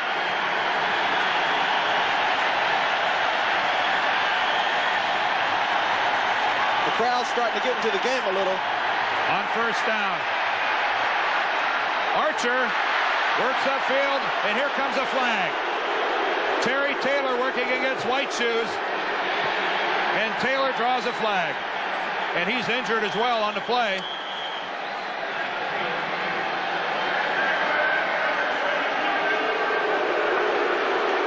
Terry Taylor still down. If you couldn't hear it, they called pass interference on number 20, Terry Taylor. Well, that's tough to get a penalty called and to get injured. Let's take a look at that on an isolated view. You see Billy Johnson being covered by number 20, Terry Taylor. Billy comes down and stops. And watch what happens. Taylor's going to get hit by his own man. Watch. And he twists his leg, spins around, and he's injured. Well, while we wait and see as Terry Taylor is attended to by the Seahawk physicians, let's take a timeout. The Hawks out in front. Terry Taylor walked over to the Seahawk bench. His interference penalty gives the Falcons a first down. Dave Archer finds his man. That's White Shoes Johnson. And he's got the completion up near midfield. Let's put that at the 48.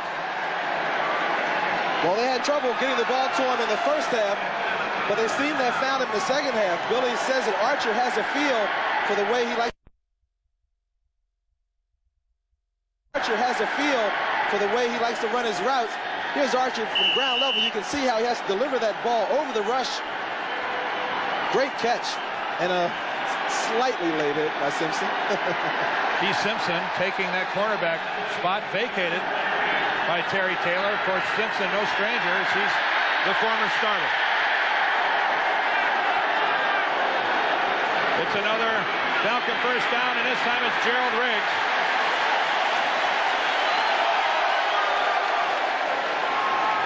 And when Gerald Riggs gets that ball, Fred Young and Michael Jackson usually are not too far behind, as was the case on that play.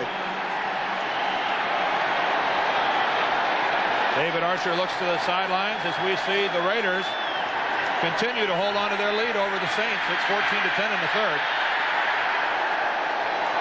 We've got 4 minutes and 58 seconds here in the third quarter at the Kingdome as the crowd starts to get into this ball game.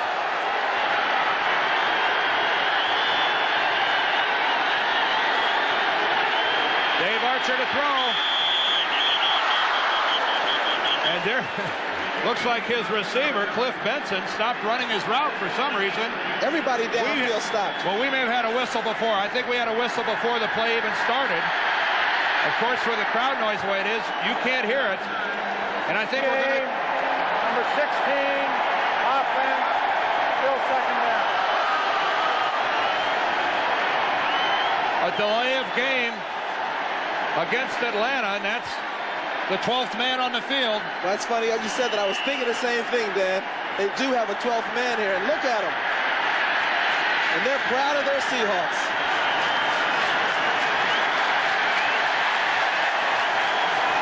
It's 2nd and 15.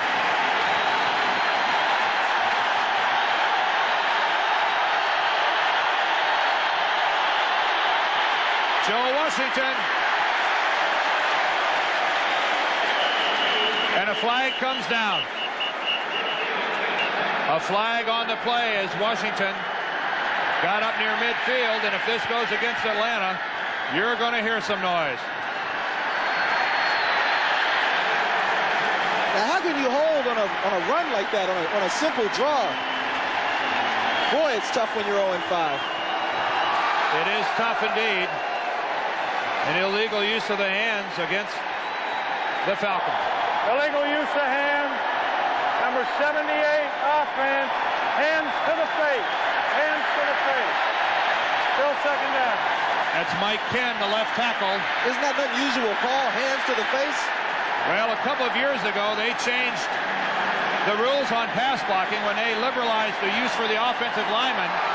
They took away the head the same way as a defensive back or a linebacker wanting to make a tackle. You can't strike to the head, and that time Mike Ken must have had the hand somewhere up in the vicinity of the head of a defensive end. Boy, Mike Ken, one of the best pass protectors in the league. I know Dan Henning has to be a little stunned right now. Well, here's the situation. 2nd and 25, and Dave Archer has his hands full. And he takes a timeout.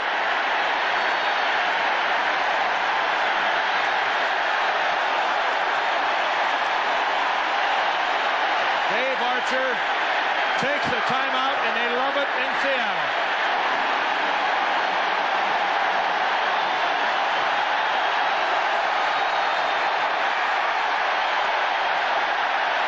Well, this is a great way for a quarterback to get his first start in the NFL, to come into a place like this. The first half, the Falcons were so successful at keeping the crowd in their seats, but not this half. Well, if he thinks it's noisy now, wait until he comes back out on the field and tries to run a play. I don't know that he helped himself by taking a timeout. You mean it gets worse than this? Yes, it gets worse than this. Well, this is my first visit in this Kingdom. It's a fine facility, but it sure is loud.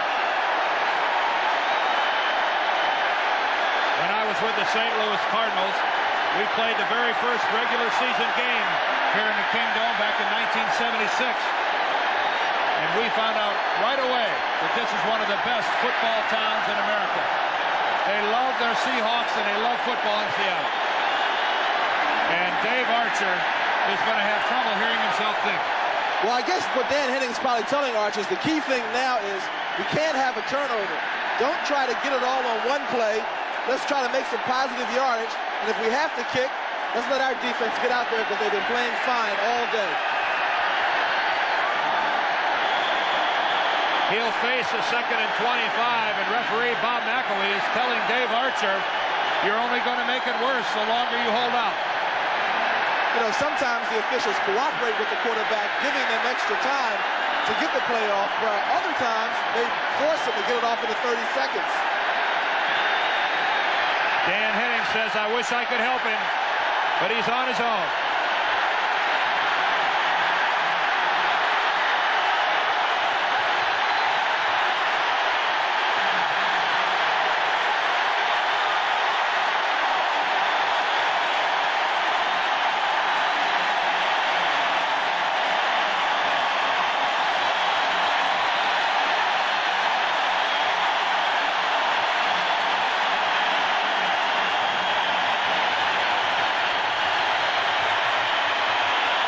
Sometimes it can be a smart move trying to wait them out.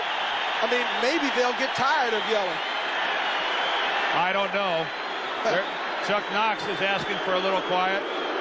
And they didn't like it. They're having a fun time here. Those boos aren't for Chuck Knox asking them to be quiet. They're booing the Falcons royally. Are you sure? Chuck Knox has not been booed very often in the Kingdom. Yeah, you got that right. It's 2nd and 25.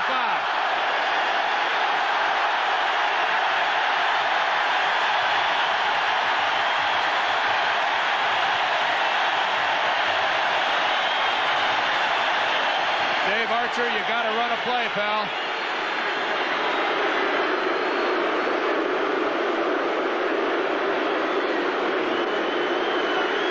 Quick, snap it now.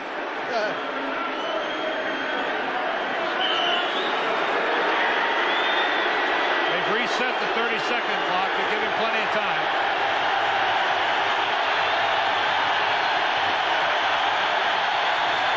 In his first career start, Dave Archer is facing a difficult situation. 30 seconds. Where are those clock operators? They've reset the 30-second clocks again. That makes about the 6th time. Well, we've got some confusion. 4:36 left in the third quarter. That is referee Bob McElwee.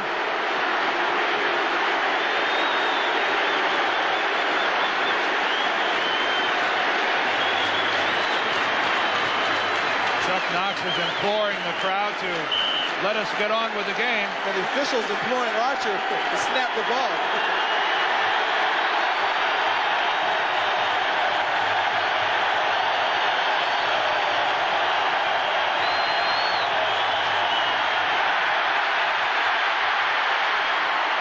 Completion to White Shoes.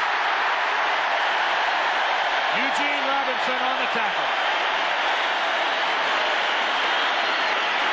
Well, the Falcons finally got a playoff, but mercifully, we have run a play.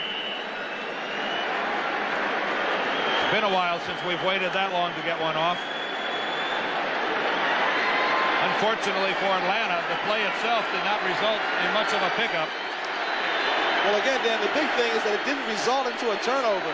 And I think right now the Falcons are going to just have to be happy with punting this ball out if they can't get the first down on this play.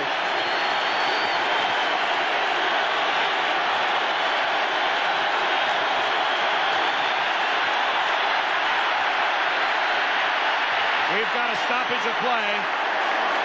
We've got a penalty back in the secondary, and we may get a delay of game call against Archer and the Falcons. I think the 30-second clock expired. That's the call. The Falcons sideline can't believe it. This is the home field advantage. Delay of the game, number 16 offense, still third down. The frustrations of being 0-5, very evident on the face of Dan Henning. Now it's 3rd and 27.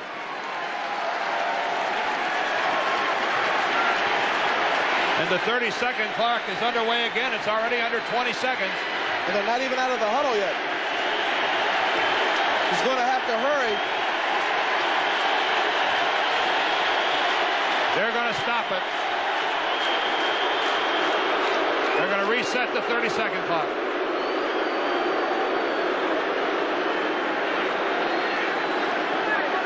Well, Archer doesn't appear to be rattled.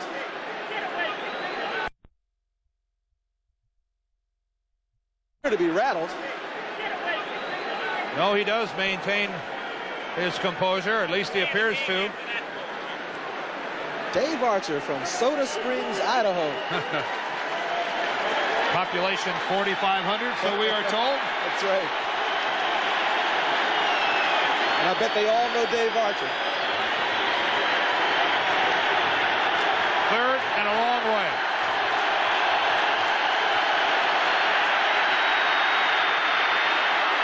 Going deep.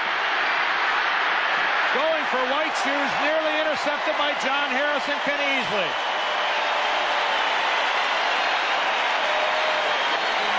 And the Falcons will punt. Another well-thrown ball. Almost got it in there. But it seems like that Seahawks secondary is always up to it when they need to be.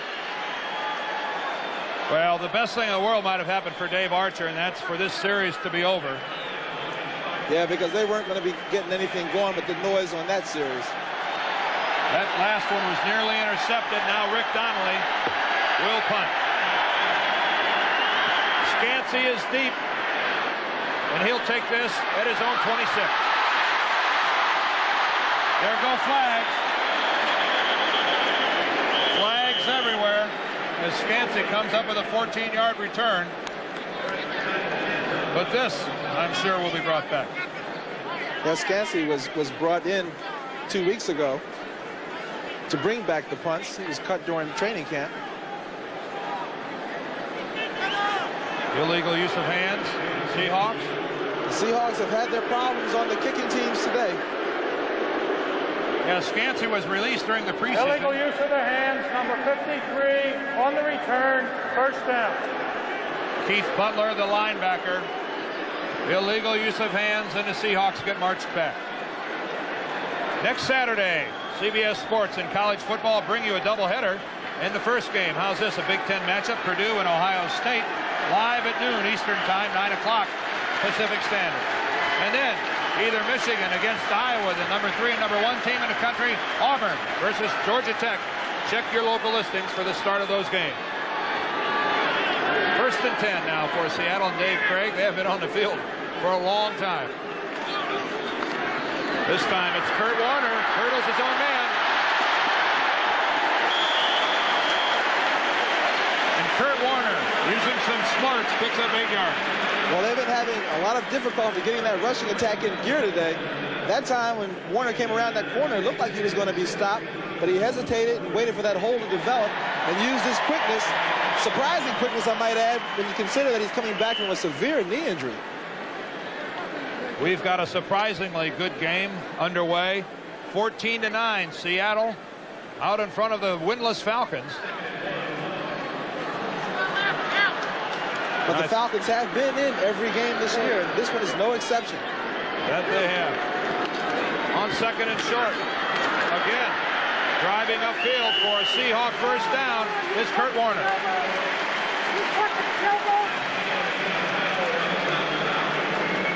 And I think Chuck Knox would like to see a nice 10 or 12 play drive resulting in at least a field goal. That's for sure. If not more. You know, it's such a challenge to try to run against that bullet package of the Falcons because it is designed to take away the run. Is that your buddy Rusty Tillman on the sideline? Oh, absolutely. Rusty Tillman is the king of special teams when he was a Redskin under George Allen. And now he's coaching the special teams and the tight ends here for the Seahawks. It's a first down, and Dave Craig puts it up and overthrows Charlie Young. One of the very few times today that Charlie Young didn't come up with the ball when he was open. He's having a big day. Right. Well, he stumbled a little bit coming out of his cut, and that can happen. Sometimes you can get your feet caught on this turf as he was being chased by number 56, Al Richardson, who was making, I believe, his first start of the season. You know, Al Richardson used with Buddy Curry. They were both rookies, co-defensive rookies of the year 2 years back when they featured that Grits Blitz. The Grits Blitz. I think that time Dave Craig told Charlie Young, sorry, Charlie, that was my fault. That was the first incomplete pass headed towards Charlie Young. He's got 5 catches for 72 yards and a touchdown. Dave Craig on 2nd and 10. Waits forever and tries to go downfield to David Hughes. Boy, Craig has the ability to buy extra time. Absolutely, Dan, and that's a good example of how he can put even more pressure on the secondary by doing so. By rolling out like that, it really crosses up the secondary because for a moment you think you have your man covered when you're playing defense, and the next thing you know, the quarterback's moving and so is your man.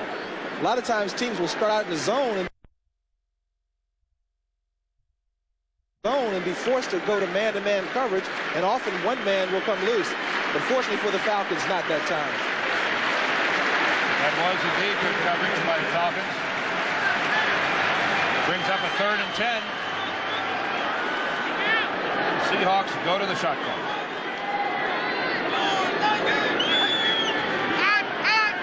Dave Craig on the blitz has Hughes.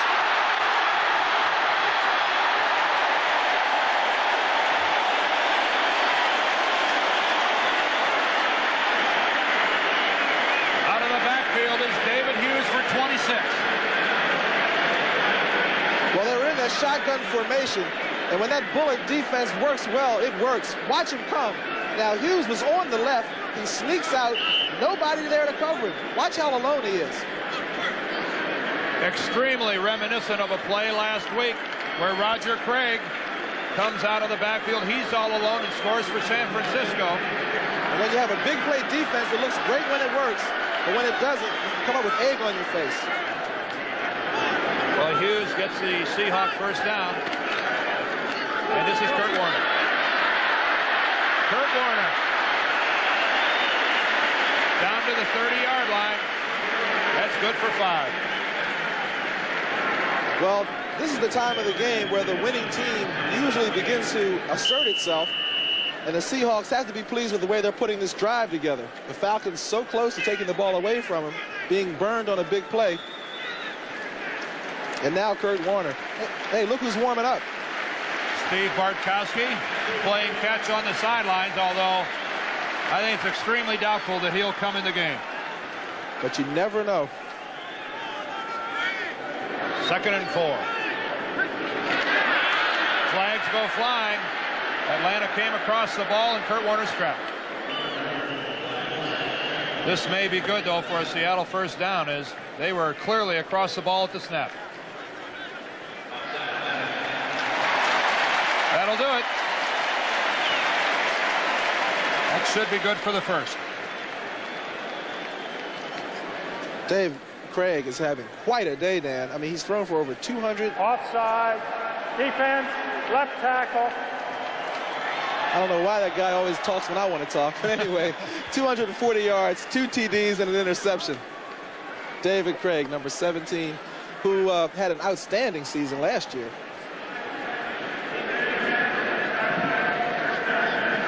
How about this? Kansas City now has taken the lead over San Diego. And you know the Seahawks will be watching that game closely, 2 of their division rivals. Well, in Kansas City, one of the ball clubs that's tied for first over in the AFC West. Not the best division to be in to try to win. No, you got that right. Great competition. On first down. Craig under pressure. Throws the ball over the head of Kurt Warner and very effectively does his job. But when you have a quarterback that's mobile, a lot of times good things can happen. That time, many quarterbacks would have been sacked for a big loss. But Craig, with the presence of mind to avoid big pillars and Brian, both in the backfield, chasing him around. But they got to get frustrated to be chasing him around. But they got to get frustrated to be in there like that, so close to a sack, and then the quarterback be able to throw it away. Dave Craig, what a marvelous year he had last year. 32 touchdowns. If it wasn't for Dan Marino throwing 48, Dave Craig would have been the toast of the league. He still went to the Pro Bowl, and as Gene mentions, having another fine day here today. Dave Craig completes upfield to David Hughes. The ball comes loose, but I think they're going to rule it down. I think they're going to say he was down before the ball came out. Well, that play is a gimme on that defense. There's the gun sounding the end of the third quarter. We've seen the Seahawks come back and take the lead. That's the end of the third quarter with the score 14-9. Let's pause now for a word from your local station. Critical third down as they try to stop the Seahawks. Dave Craig goes to the end zone. He runs it, touchdown. There's a flag down back at the line of scrimmage, Joe. There's a flag at the line of scrimmage. And this is going to bring it back. Largent with a tremendous, beautiful leaping catch in the end zone. All for nothing. How frustrating that must be. Illegal motion, left guard and tackle. Still third down. Well, that Seahawk offense is not quite hitting on all cylinders. That's Edwin Bailey and Ron Essink, who form the left side of the line for Seattle. Yeah, Edwin Bailey is replacing the mighty Reggie McKenzie. Reggie McKenzie, former teammate of mine and tremendous guard for both the Bills and the Seahawks, and who now works in the Seahawks front office. And I understand he's giving some speeches in the area, and he's well received. Very popular guy. Well, this makes it 3rd and 9 now for Dave Craig. Across the middle, wide open. Byron Walker. Touchdown.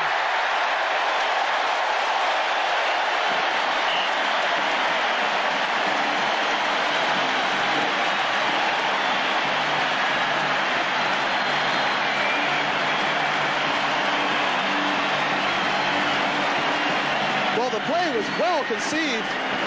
You'll see from the left of your screen, he's going to come from left to right. Largent first clears out the zone. And here he comes right across. You see everybody out of position. And number 89, Byron Walker, turns on the afterburners and just gets in the end zone.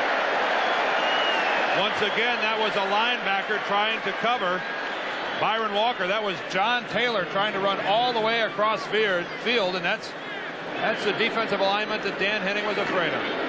Norm Johnson on the extra point. This time puts it through the middle as he doesn't force Steve Largent to run it in. Well, Seattle with the score goes out in front 21-9. Dan Henning sees his Falcons start to fall behind the Seahawks. Byron Walker that time, a 24-yard touchdown pass from Dave Craig, puts his Seahawks out in front 21-9.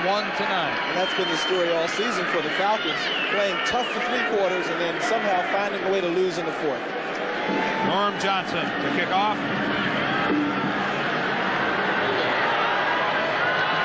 At the 2-yard line, Cliff Austin drives up towards the 20, but he's not going to make it. So the Falcons get another turn.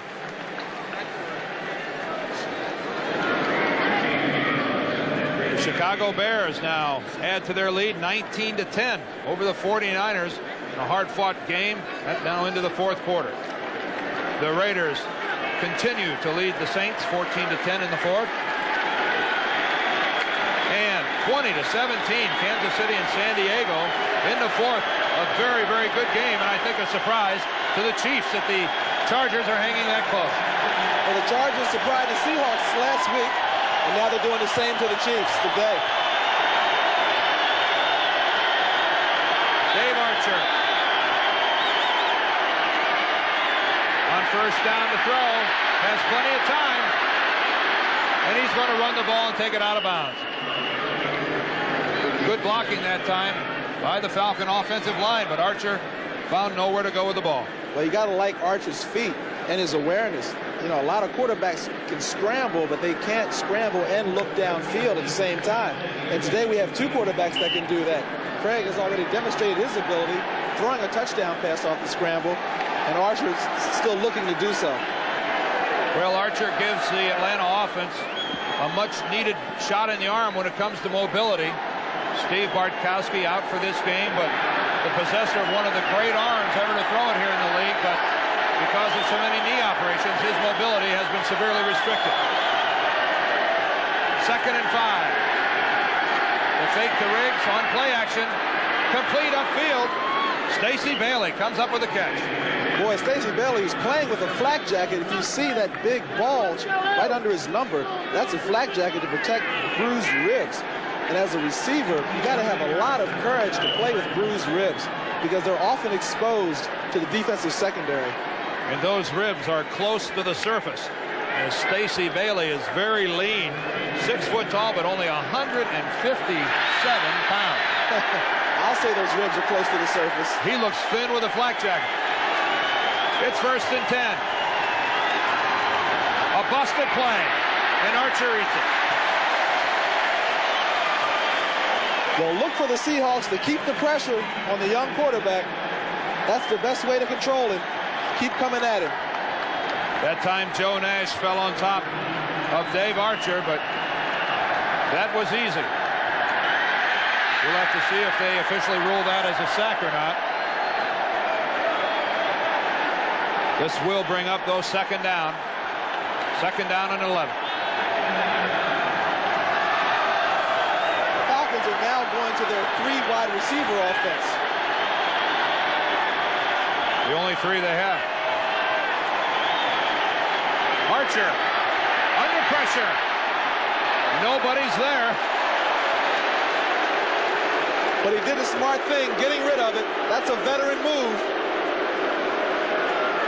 There was some severe pressure on Archer as the Seahawks came with the blitz. Oh, they're coming at him because the Seahawks know it's a passing situation, and they can really just fly in there. Look at him. There was Randy Edwards at the bottom of that.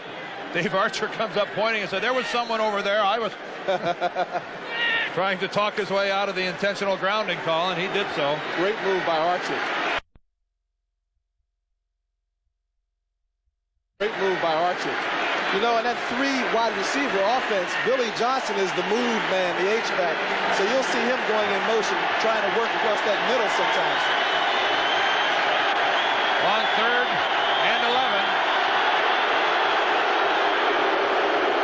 Dave Archer tries to stop the 30-second clock, which was down to 2 seconds. Oh, it was a great move by Archer, because when he got to the line of scrimmage, there were only 4 seconds remaining, and he was able to talk the official into resetting it. Boy, I'm surprised they gave him that call. Oh. And the official's telling him, like, look, I can't do this for you every time. Youth has its advantages. In some scores. Let's check a couple of the games. How's this? New Orleans comes back with a field goal. It's now a 1-point Raider lead. 24-20, San Diego now back out in front of Kansas City. There are a couple surprising games still in progress. On 3rd and 11, Archer goes deep. Overthrown. Going all the way for Joe Washington. Atlanta will punt. Well, the Falcons had a great deal of difficulty getting it going that time. And that's what happens when you're trying to come from behind, because you have to go away from your original game plan. In the American League Championship Series, Kansas City still with that 2-0 lead. They've now moved into the bottom of the 7th inning. Needless to say, Kansas City facing elimination. Donnelly will punt. Atlanta comes back into the tight formation.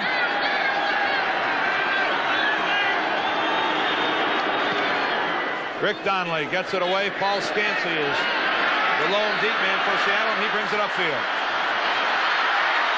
Scansey gets a couple blocks, works up the middle, and takes it out beyond the 30. Tom Pridemore had to make the stop for the Atlanta Falcons. Dave Craig comes out. He'll try to add to the Seattle lead. The NFL action on CBS Sports gets started with the NFL today, and then how's this for a trio of games? The Cowboys against the Eagles, the Los Angeles Rams visit Kansas City, and then San Francisco and Detroit. All starts next week, first with the NFL today. Well, the 49ers have their hands full today and have to come against Detroit next week. Long season for those 49ers.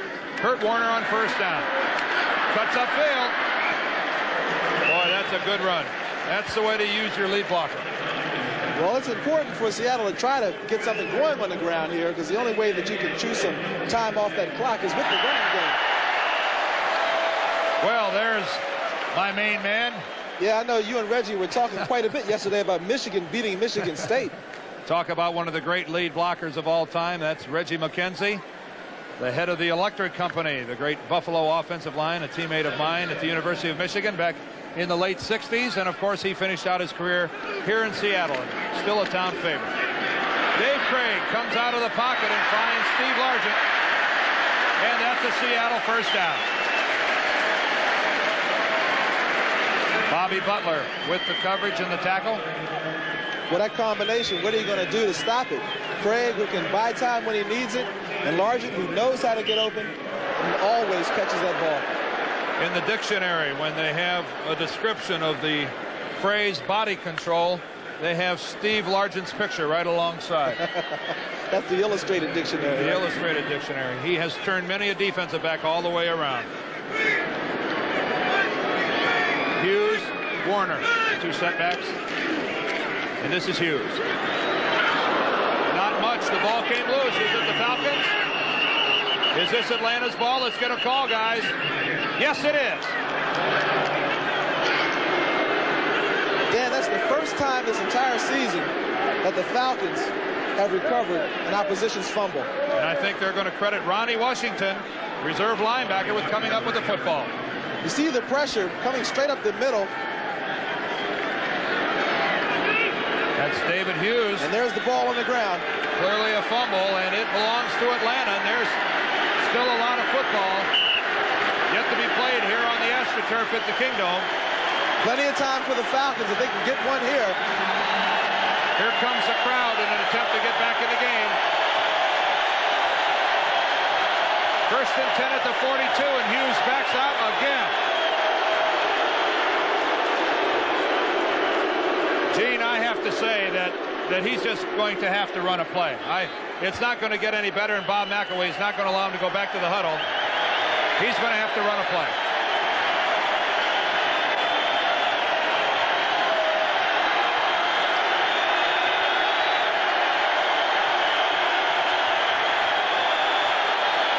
Dave Archer calls the signals. That's Gerald Riggs. And he's got positive yardage off right guard. That's good for about 5. And that's the best way to silence the crowd. You just can't allow the crowd to dictate your tempo offensively. Well, that's true, but also when you're an inexperienced quarterback, you want to be sure that the entire offense is on the same page. And when you got guys running in motion, possible checkoffs, you got to be careful. So I think up to now, Archer's been very wise in trying to get the official to help him quiet the crowd. 6 yards on that last pickup by Gerald Riggs. Again, it's Gerald. He goes right, cuts back. Gerald Riggs drives forward. Wow, what effort on that play. Gerald Riggs sprinting to his right, nothing there, cuts back. He picks up a dozen and an Atlanta first down. Let's look at it from behind the offense. There's number 42, Riggs. He sprints out to the right, stretching the offense, and watch this cut.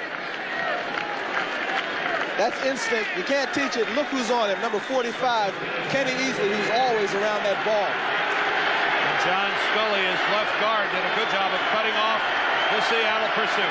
Riggs already has 134 yards. What's a first down at the 24? And here's Gerald Riggs again.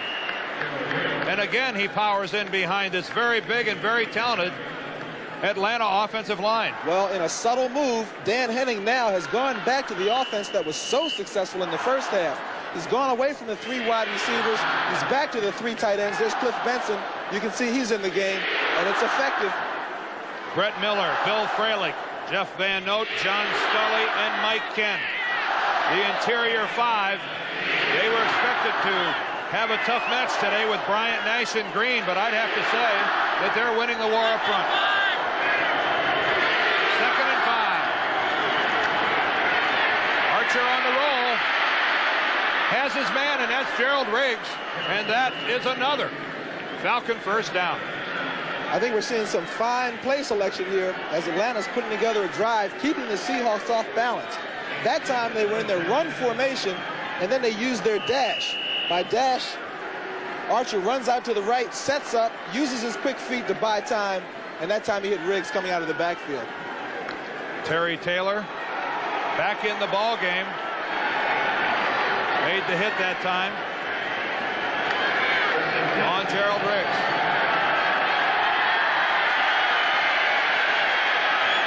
It's 1st and 10 from the 12. Benson in motion again. More good protection, and this is an Atlanta touchdown. White Shoes Johnson. And that is David Archer's first touchdown pass as an NFL quarterback, and that's got to be a thrill for him. They've been using White Shoes Johnson as the only flanker with Cliff Benson moving. Now this time Archer sees he has that one-on-one coverage, and White Shoes, anybody's tough to stop, but especially White Shoes Johnson. Dave Brown was right on his back, but it's a tough play to make when that ball's in front of you. There is Dave Archer. He's the holder as Luckhurst will attempt the extra point. What do you know? It is good. And as Bob McAwee signals the successful conversion, we have got a football game on our hands. It's 21-16 in favor of Seattle. Archer celebrates his first career touchdown pass here in the National Football League. And that's got to be a big thrill for him. And he threw it to White Shoes Johnson, a guy he has a lot of confidence in. And the Falcons are back in this game. You know, they've been losing so many games in the 4th quarter. And the Seahawks have been having their problems at 3-2. They're going to have to assert themselves in this next drive. Needless to say, that is not Billy Johnson's first career touchdown here in the NFL. That's his 4th here, though, in 1985. Remember, that was all set up, though, by the David Hughes fumble and the recovery by Ronnie Washington, and that is what put the Falcons on the board. 21-16, 8:31 left in the 4th quarter, and I think the people here in Seattle, Chuck Knox included, are a bit distressed by the status of this game. Luckhurst kicks off. That's Paul Scansey to the far sideline, and he's got room. A flag comes down as once again Seattle's having trouble with their returns and staying away from the flags. Cliff Austin made the hit. Boy, I mean, I don't want to be in that special teams meeting room next week for the Seattle Seahawks. Chuck Knox is doing a slow burn on the sideline. Well, they say a picture is worth 1,000 words. I think we can all well imagine what's going through Chuck's mind. I mean, Rusty Tillman. On the return. Michael Jackson, Again. that's his second penalty on a kick. Now, Rusty Tillman is known for developing fine, outstanding special teams. Years ago, we remember when Efren Herrera used to do all kinds of crazy things to the field goal formation. But today, they're having their problems, and Rusty is going to have a long week of practice with those teams. Well, this is a team that many people picked as a Super Bowl candidate. This is the time of a football game when teams of that caliber assert themselves. Let's see if that's the case with Seattle. Dave Craig has a wide open Steve Largent, who stays in bounds and comes up with a Seattle first down. He beat Bobby Butler. Well, if you want to assert yourself, you got to go at your best, and that's exactly what Seattle's doing. They had one-on-one coverage out to the left, out to the right, that is. Craig comes back, spotting that one-on-one coverage, and delivers to his top receiver. And Butler nearly overran the play completely. Well, he was being aggressive that time. Thought he might have had a chance to intercept it, but Craig had it on the money. Steve Largent, one of the all-time greats. Dave Craig goes downfield, well out of bounds. Well out of bounds is Dave Craig's pass. How about now if we go to NFL Today for an update and Brent Musburger. Dan, we've had a freak accident involving outfielder Vince Coleman of the St. Louis Cardinals prior to tonight's playoff game. The tarpaulin mechanism, which rolls out of the ground, accidentally caught Coleman's left leg underneath. He was screaming in pain before the machine was finally turned off. He was carried off the field on a stretcher. He has been taken to the Cardinal locker room for x-rays. We'll keep you posted on that story. Back to you in Seattle. Thank you, Brent, and what a terrible situation in St. Louis. Wow. 21-16 the score. On second down, Dave Craig takes a shot. He's trying to find Byron Franklin. Well, and the Falcon blitz was on. Oh, yeah. Now, the Falcons staying with that big play defense, knowing that they can get burned, but they're staying aggressive. And when you're 0-5, I think you got to keep coming. We have to admire Dan Henning. You and I talked about that. We've talked about for the last couple of days about how he's a coach who's just not going to settle back into the situation, start playing vanilla just because they're 0-5. That's because he believes in what he's doing, and he's either going to win with it. And he's also very candid to say, hey, I don't have the personnel to just sit back and play vanilla football. That's right. That might be fine for the Raiders. That might be fine for the Redskins, but we can't cut it in Atlanta. So this is a big 3rd and 10 for the Seahawks. Dave Craig, a wide open man. That's Byron Franklin again. But look at that Falcon defense. They give you some yardage, but they don't give you the first down. And that's the case there, as that is short of the first down. And the Falcon defense goes to the sidelines, having done their job. Led by Buddy Curry, number 50, who's been their leading tackler for the last 5 years in a row, and again this year. Well, we won't know until much later in the season, Dan, but perhaps we're finally seeing this Atlanta Falcon team coming together. Dave Finzer will punt. Keep in mind, he's had a couple of bad punts earlier in the day. Anthony Allen, deep for Atlanta. Under pressure, Finzer keeps the ball, and he goes down. Dave Finzer never even attempted to kick the ball. The Seattle Seahawks special teams have been a sore spot all day. What a play. Let's see what happens to Finzer on this play. There's the snap. Perfect. And he didn't catch it. It hit him in the stomach, and he felt pressure. And when his punter feels pressure, a lot of times they don't want to take that hit, and he pulled it back, although it looked like he had time to get it off. I'd have to call that a serious error by Finzer. Watch again as he drops it. He goes right into his stomach. But I don't see where that he thought someone was going to get to his right leg and not kick the football. Irregardless, from the 37-yard line, it's first down Atlanta. They trail by only 5. Dave Archer goes to the end zone. What is it? Touchdown! Touchdown, Atlanta! The dual possession went to the offense, and that's Anthony Allen. That's Anthony Allen from Seattle, the University of Washington. What a catch on that play. The Falcons coming right back after the turnover, just like the old days with Johnny Unitas, going for the big one. And Archer now has thrown his second touchdown pass of the quarter and of his career. Watch the play action, a fake to Riggs. Anthony Allen got behind the secondary, and watch the throw from Archer, right on the money. He has to fight for the ball with Terry Taylor, but the tie goes to the offensive man. Touchdown, Falcons. Oh, they'll talk about that one for a long time here in Seattle. I'm glad I didn't have to make that call. It sure is quiet here. Mick Luckhurst, the extra point for Atlanta. It is good, and it's now 21 for the Seahawks and 23 for the Falcons, and they're in the lead, and the crowd here doesn't like it one bit. Watch from ground level. Anthony has to slow up for the ball, but he jumps and grabs it. Taylor gets an arm in there, but he cannot rip it out. Anthony holds on to that ball. Anthony Allen. And the Falcons take the lead.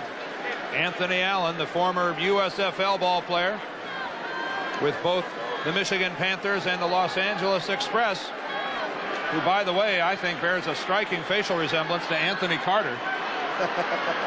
But Anthony Allen celebrates along with his Seahawks as they enjoy now a 2-point lead over Seattle, 23-21. The Falcons out front. And Gene, I don't know that anyone here in a blue jersey or these blue-jacketed crowd, if they expected this. Well, to date, the Saints upset of the 49ers has to be the top upset of the season. But if Atlanta can hold on, I think this will be the #1 upset so far. 6 minutes and 37 seconds left. Luckhurst kicks off. Again, this will be fielded by Scansey. Paul Scansey comes upfield. And he is hit, and he is dropped inside the 20. Number 36 on the play, Dan Wagoner, the backup safety. Well, Chuck Knox told us that he was concerned, and it was kind of hard for us to believe. I mean, Coach, you're going to the Super Bowl possibly. You're playing an 0-5 team at home. How can you be concerned? He says, we're not playing well. We're not hitting on all cylinders. We're having problems with our special teams. The offense has been inconsistent. And all of that has plagued them today. I was going to say, it appears that we have to give Chuck Knox credit for having a handle on the situation. Yeah, he knows his team now. It is very quiet here in the Kingdome. I cannot recall ever hearing it this quiet. A couple Seahawk first downs would change that, and on first down, Dave Craig will pass the ball. He has a completion. Charlie Young, though, fumbles the ball, and it's recovered by the Falcons. And what a turnaround this is. Charlie Young, who's been making big plays all day for the Seahawks, makes the catch and has the ball stripped from him. Let's see if we can unravel that pile. It might have been Wendell Kaysen that came up with the football. Well, let's take a couple of looks. Here's the first look, looking at from the end zone. Craig drops back, trying to get some momentum going, hits the big tight end. There's Charlie Young, and he's being chased, and there it is. The ball is stripped, although I'm not sure he had possession, but that was the way they ruled.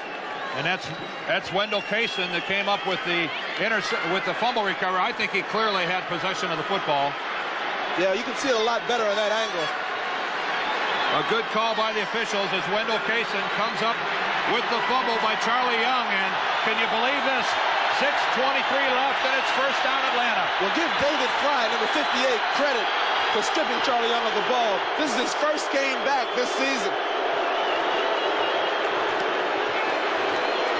In a not too popular decision, Archer backs out from under center and says, I want it a little quieter. Well, you got to give Archer credit the way he's been working that official. He's been very successful. He's only had one delay of game called against him.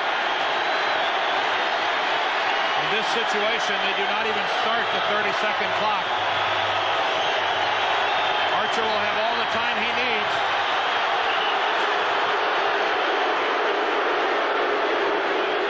When the referee decides that the crowd is a factor, they do not even start the 30-second clock. 30-second clock, they allow the quarterback all the time that he deems necessary. Well, Dan, this is a big possession now because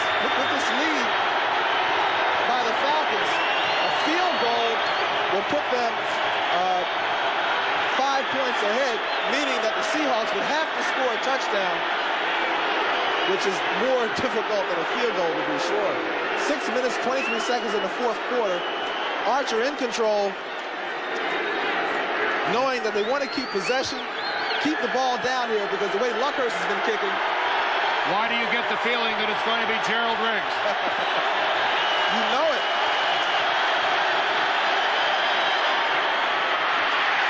He goes nowhere. He's wrapped them immediately by Freddie Young. Well, this 1985 Falcon team now is going to try to learn how to win.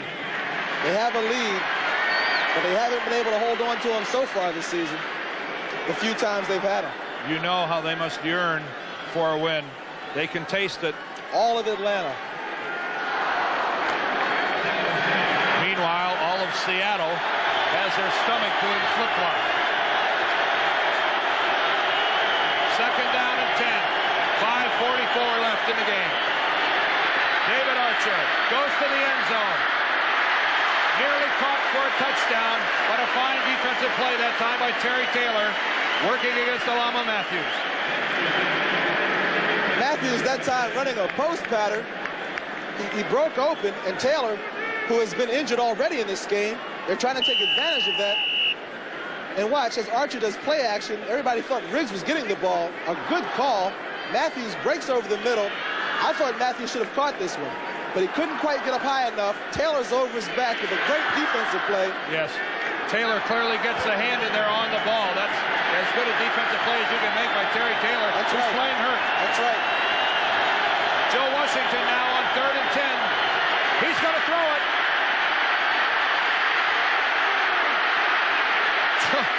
Joe Washington on the run pass wisely when no one was open, ate the football. Boy, I didn't know what he was going to do on that play. He had some options. He sprinted out, giving a run look. Then he pulls up, about to pass. Archer, back on the other side of the field, was waving his hands wildly. Joe looked back and said, oh, no. Could this be, with Danny White and Jim McMahon both catching touchdown passes this year, that Dave Archer wanted in the act? Hey, Archer's a player. He wanted the ball. Well, Mick Luckhurst, who has kicked 14 consecutive field goals, attempts a 40-yarder. The Falcons have a 2-point lead. Make it 5. He did it again. 15 consecutive field goals by Mick Luckhurst. Going back to last season, he's 12 of 12 in 1985. And the Falcons are beginning to believe that they can win this game. And that's going to make it all the more difficult for the Seattle Seahawks to come back. Your point of before was well made. This 5-point lead now forces the Seahawks to either score twice or score a touchdown. But we still have plenty of time. 5 minutes and 26 seconds. Now the Seahawks are going to have to try to move the ball quickly, while the Falcons will have to decide whether they want to continue with a pressure defense that has been successful till now, or do you suddenly change up and play back, giving the Seahawks room to work underneath. It's going to be an interesting series. Well, if you believe Dan Henning, he's going to continue to play aggressive defense. That's what the man said. I don't know that it would be a wise Atlanta move right now to just settle back and play conservatively. I don't know. And play conservatively. I don't know that their players on defense know how to play conservative football. Yeah, I think you're right there. Mick Luckhurst with an incredible day. What a great game this has been. Luckhurst kicks off. Paul Scansey again with the return. This time tries to go right, and he's tripped up. And here comes a flag. In comes the flag late. Tim Terrell with the play. And can you believe this? Another call going against the Seahawks, and Rusty Tillman, he's smoking. Holding number 37 on the return. 1st and 10. That's their 9th penalty, and many of these have come on kicks. That's Eric Lane, reserve running back, and Rusty Tillman is livid. He can't believe it. It'll be a sleepless night for Rusty Tillman and the Seahawks special teams. See, these are the types of things, Dan, that happen when a team is not at the proper emotional level. These little penalties. And boy, they can stop a drive. And the Falcons hang on. On first down, the ball's tipped. I think they're going to call that a forward. Well, let's call it something, fellas. No one too eager to make a call. I assume they're going to call that an incomplete pass. Rick Bryan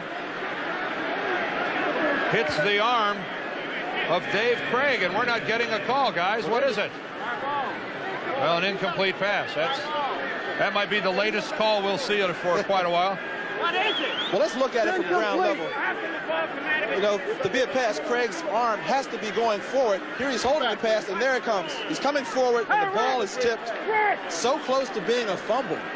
Well, that falls into the category. If you're going to be late, at least be right. Such was the case that time. Good defensive pressure, though, by Rick Bryan as he slaps the football out of the arm of Dave Craig, bringing up 2nd and 10. Well, you said that the good teams assert themselves when they have to. We'll find out how good the Seahawks are going to be. And Dave Craig falls down, trips up over his own man, locks his feet up with one of his own players, and down he goes. Might have been his left guard, Edwin Bailey. Well, you certainly don't see that a lot. Thank heavens. That's why a lot of people watch this on television and come to the stadiums.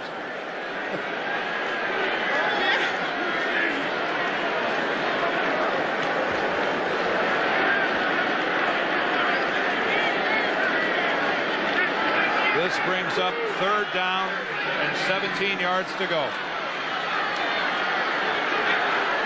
Atlanta going with the 3-man line. They're going to play conservative. From his own end zone, Craig. And he completes it to Largent.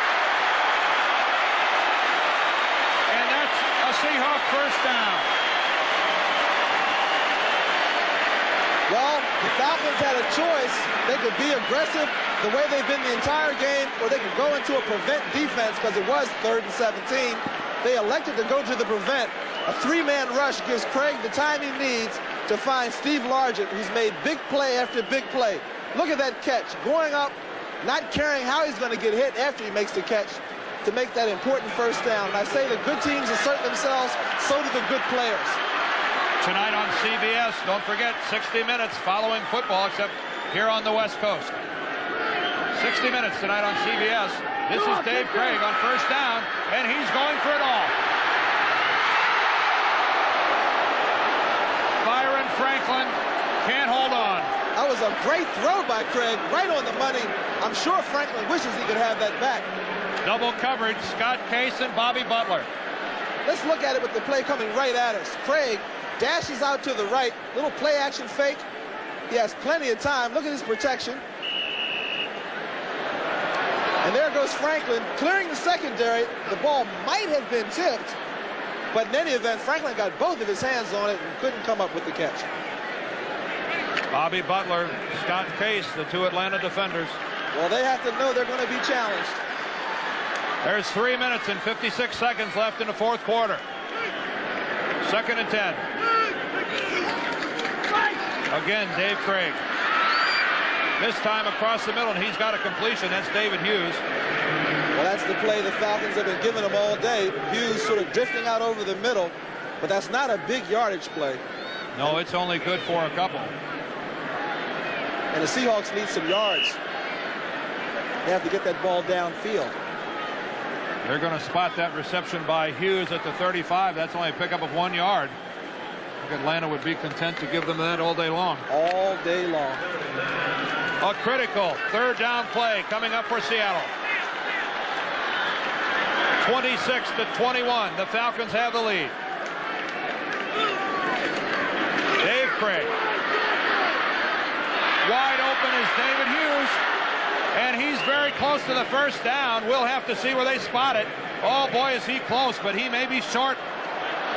Well, they came back with that same play, Dan. They're in their shotgun spread formation. He's going to be short by a yard. Wow. Decision time. Buddy Curry and John Rady come up and make the key tackle. But they're going for it. Craig is still out on the field, and Chuck Knox says go for it. Do they really have much choice? Not with 2 minutes and 35 seconds left. If they punt that ball, they may never see it again. 4th down and 1. Hughes and Warner in the backfield. This is Kurt Warner, and he has the Seattle first down.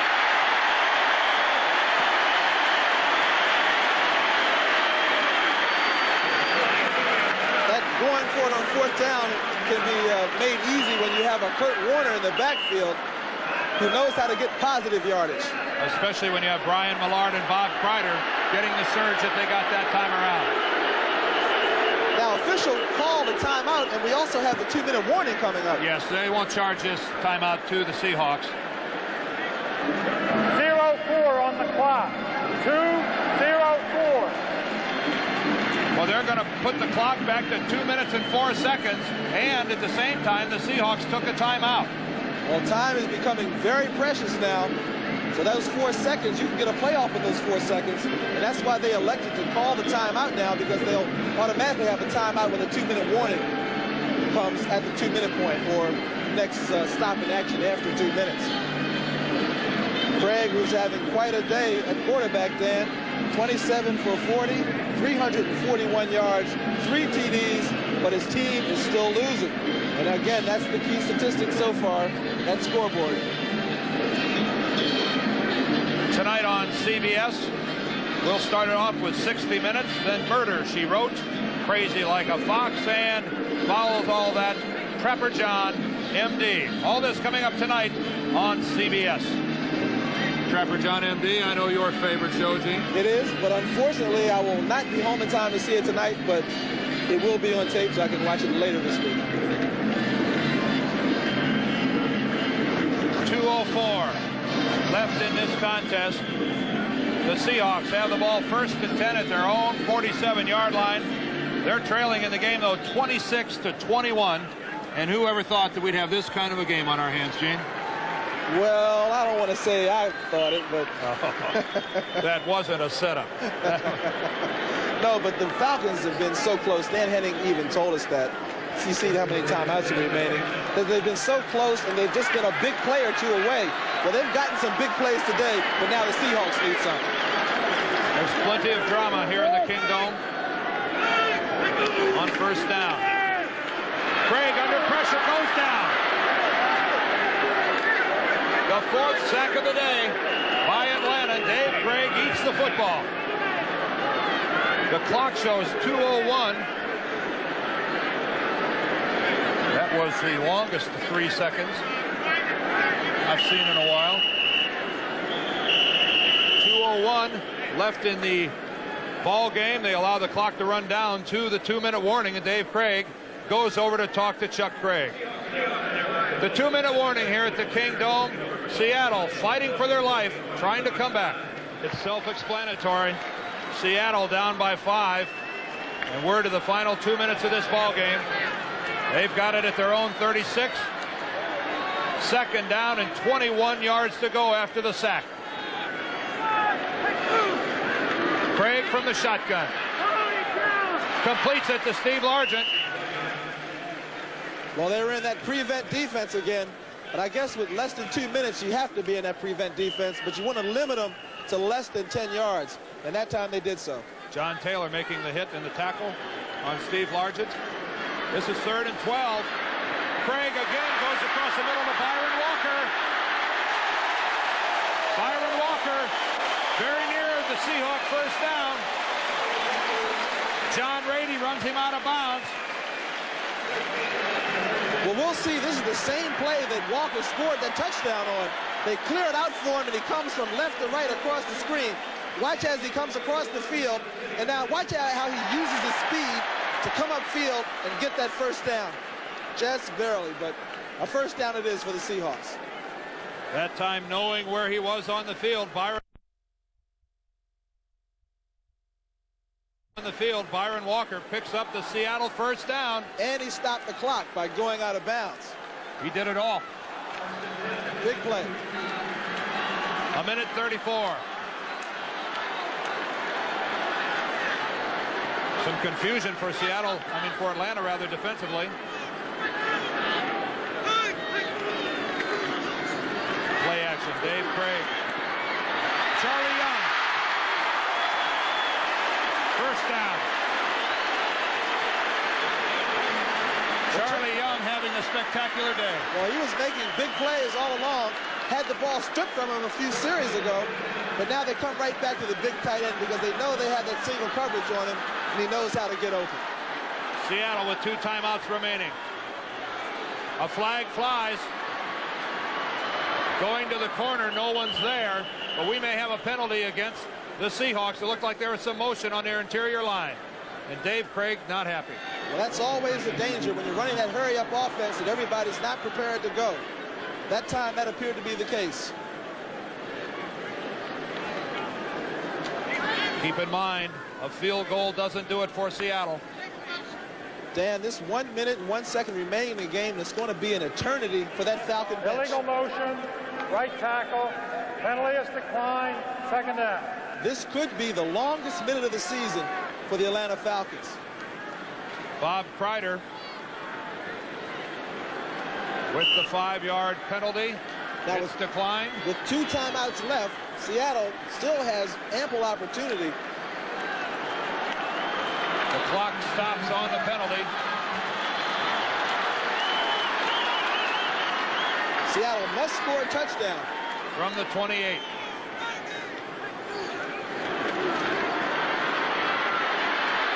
Dave Craig to Kurt Warner. No, sorry, excuse me, that's Byron Franklin. Franklin with that catch. And Seattle takes a timeout. Byron Franklin with the catch, but this will bring up a Seattle 3rd down. Never mind. I'd like to welcome our audience.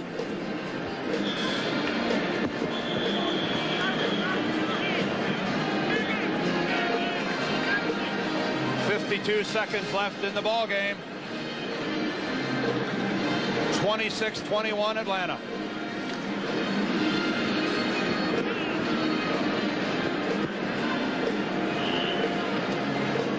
Let's welcome our viewing audience who saw the Raider New Orleans Saint ball game. The situation here. 52 seconds left in the ball game. The Falcons lead the Seahawks 26-21. Seattle has the ball on the 22-yard line of Atlanta, and it's 3rd and 4. I'm Dan Deerdorf, and along with Gene Fugit, we've got quite a game on our hands. Dave Craig attempts to find Byron Franklin, and it's incomplete. This will bring up 4th down. And looks like the game is coming down to one play, a big play for both the offense of Seattle and the defense for Atlanta. This is an Atlanta ball club yet to win a ball game. 0-5.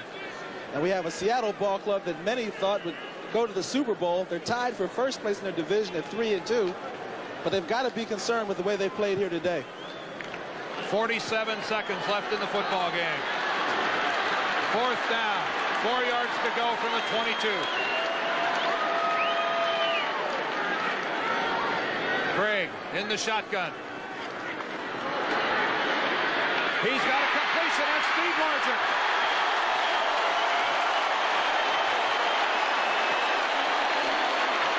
Steve Largent gets the Seattle 1st down, and Gene once again working against the linebacker. Well, you knew that would be the man they would be looking for regardless who he was working against, but it certainly is a plus that he is working against a linebacker. There you see, he just went downfield and stopped. The linebacker had to give him room for fear that he would go by him, and Steve Largent on 4th down comes up with a big play. John Taylor, a 2nd-year linebacker from Hawaii, drawing the difficult assignment of trying to cover one of the best pass receivers in the history of the game. 1st and 10 from the 12, 42 seconds left. Dave Craig. Excellent protection. Goes to the end zone. Touchdown.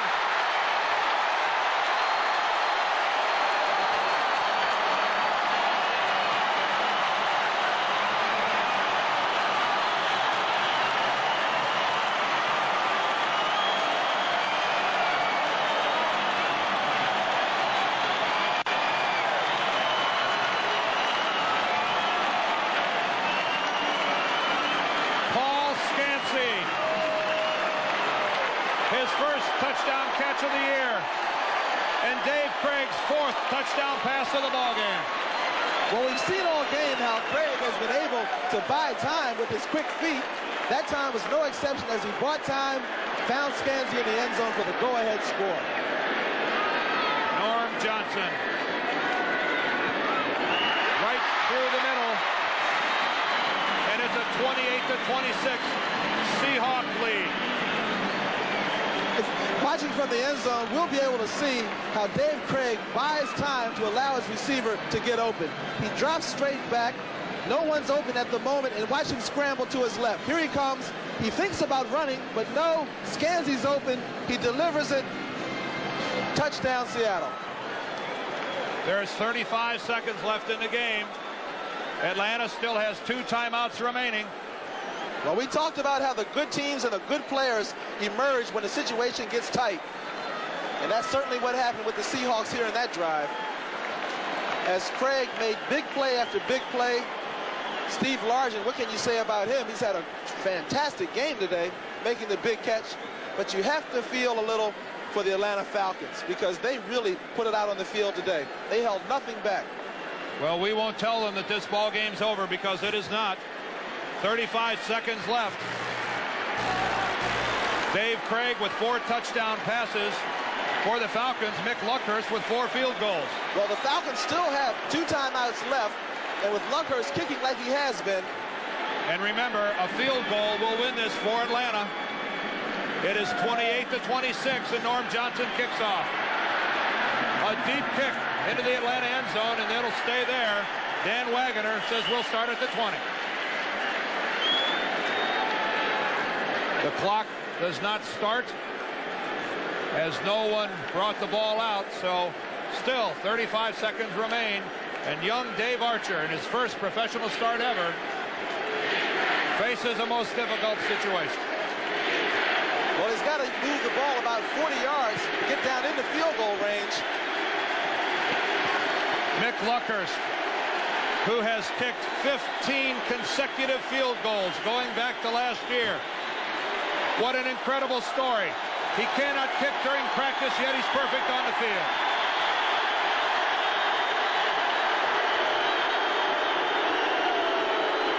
And as has happened repeatedly here today, Dave Archer backs out from under center, wanting this crowd to quiet. And the official stopping that 30-second clock, giving him time to get the play off without having to worry about a delay of game.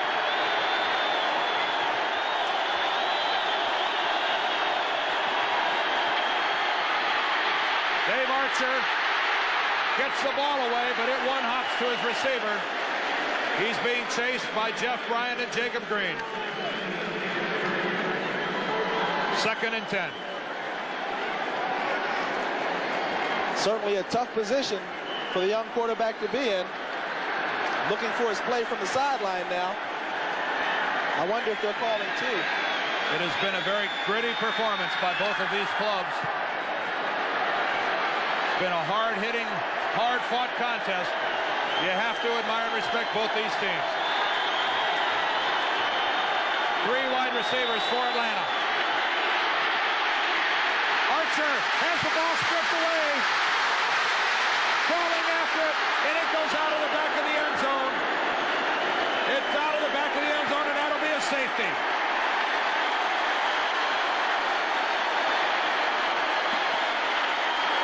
That will be a safety. Joe Nash, Jacob Green. They'll bring it out to the 20, and Atlanta must kick it away. Well, that was a tough situation for Archer. He knew they would be coming. He tries to set up and get the pass off, but the rush is too intense. Here you see the ball knocked out of his arms. That's Randy Edwards. And now look at Edwards go for it. Something tells me Randy Edwards and his crawling act after the football may make a few highlight packages this week. And big Jacob Green thought he had a touchdown, but couldn't quite get to it. Well, under the circumstances, you think a safety might be just as good as now the Seahawks are out in front by 4, 30-26. Yeah, now the Falcons have to kick the ball to the Seahawks. What a turn of events. Your heart bleeds for these 0-5 Atlanta Falcons as Reggie McKenzie from the sidelines looks on. Luckhurst comes into the game. He'll kick it away. And poor Dan Henning. I really feel for him. If the Falcons lose today, they'll go to 0-6. Next week, the Falcons will entertain New Orleans, and then they must go to Dallas. Meanwhile, on the other side, things get a little bit wild for the Seahawks. They must go to Denver and the Jets and then come back home to play the Raiders. So a tough 3-game series coming up for Seattle. Well, Seattle might have been looking ahead a bit coming into the game. Luckhurst tries the onside kick. The ball is loose, and it looks like it's recovered by Seattle. That's it.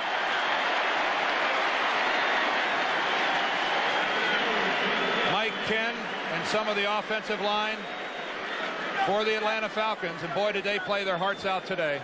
Dan, they were close, so close that they could almost taste it.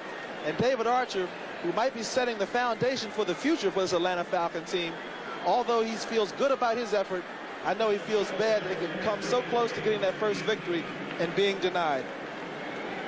You saw him shaking hands with Jeff Van Note, his center, and there is Chuck Knox, who, even though his Seattle team comes away with a win today, I doubt will have many pats on the back for his Seahawks squad. No, this game had to age Chuck Knox a little today. The Seahawks fall on the football, and Atlanta elects to let the clock run out. Chuck Knox, by the way, with that win today, ties George Allen, now ranking 13th in the National Football League in career victories. For Gene Fugit, this is Dan Deerdorf saying goodbye from the Kingdome in Seattle, Washington, with the final score, the Seahawks 30 and the Atlanta Falcons 26.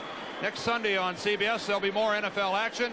You've been watching CBS Sports coverage of the National Football League.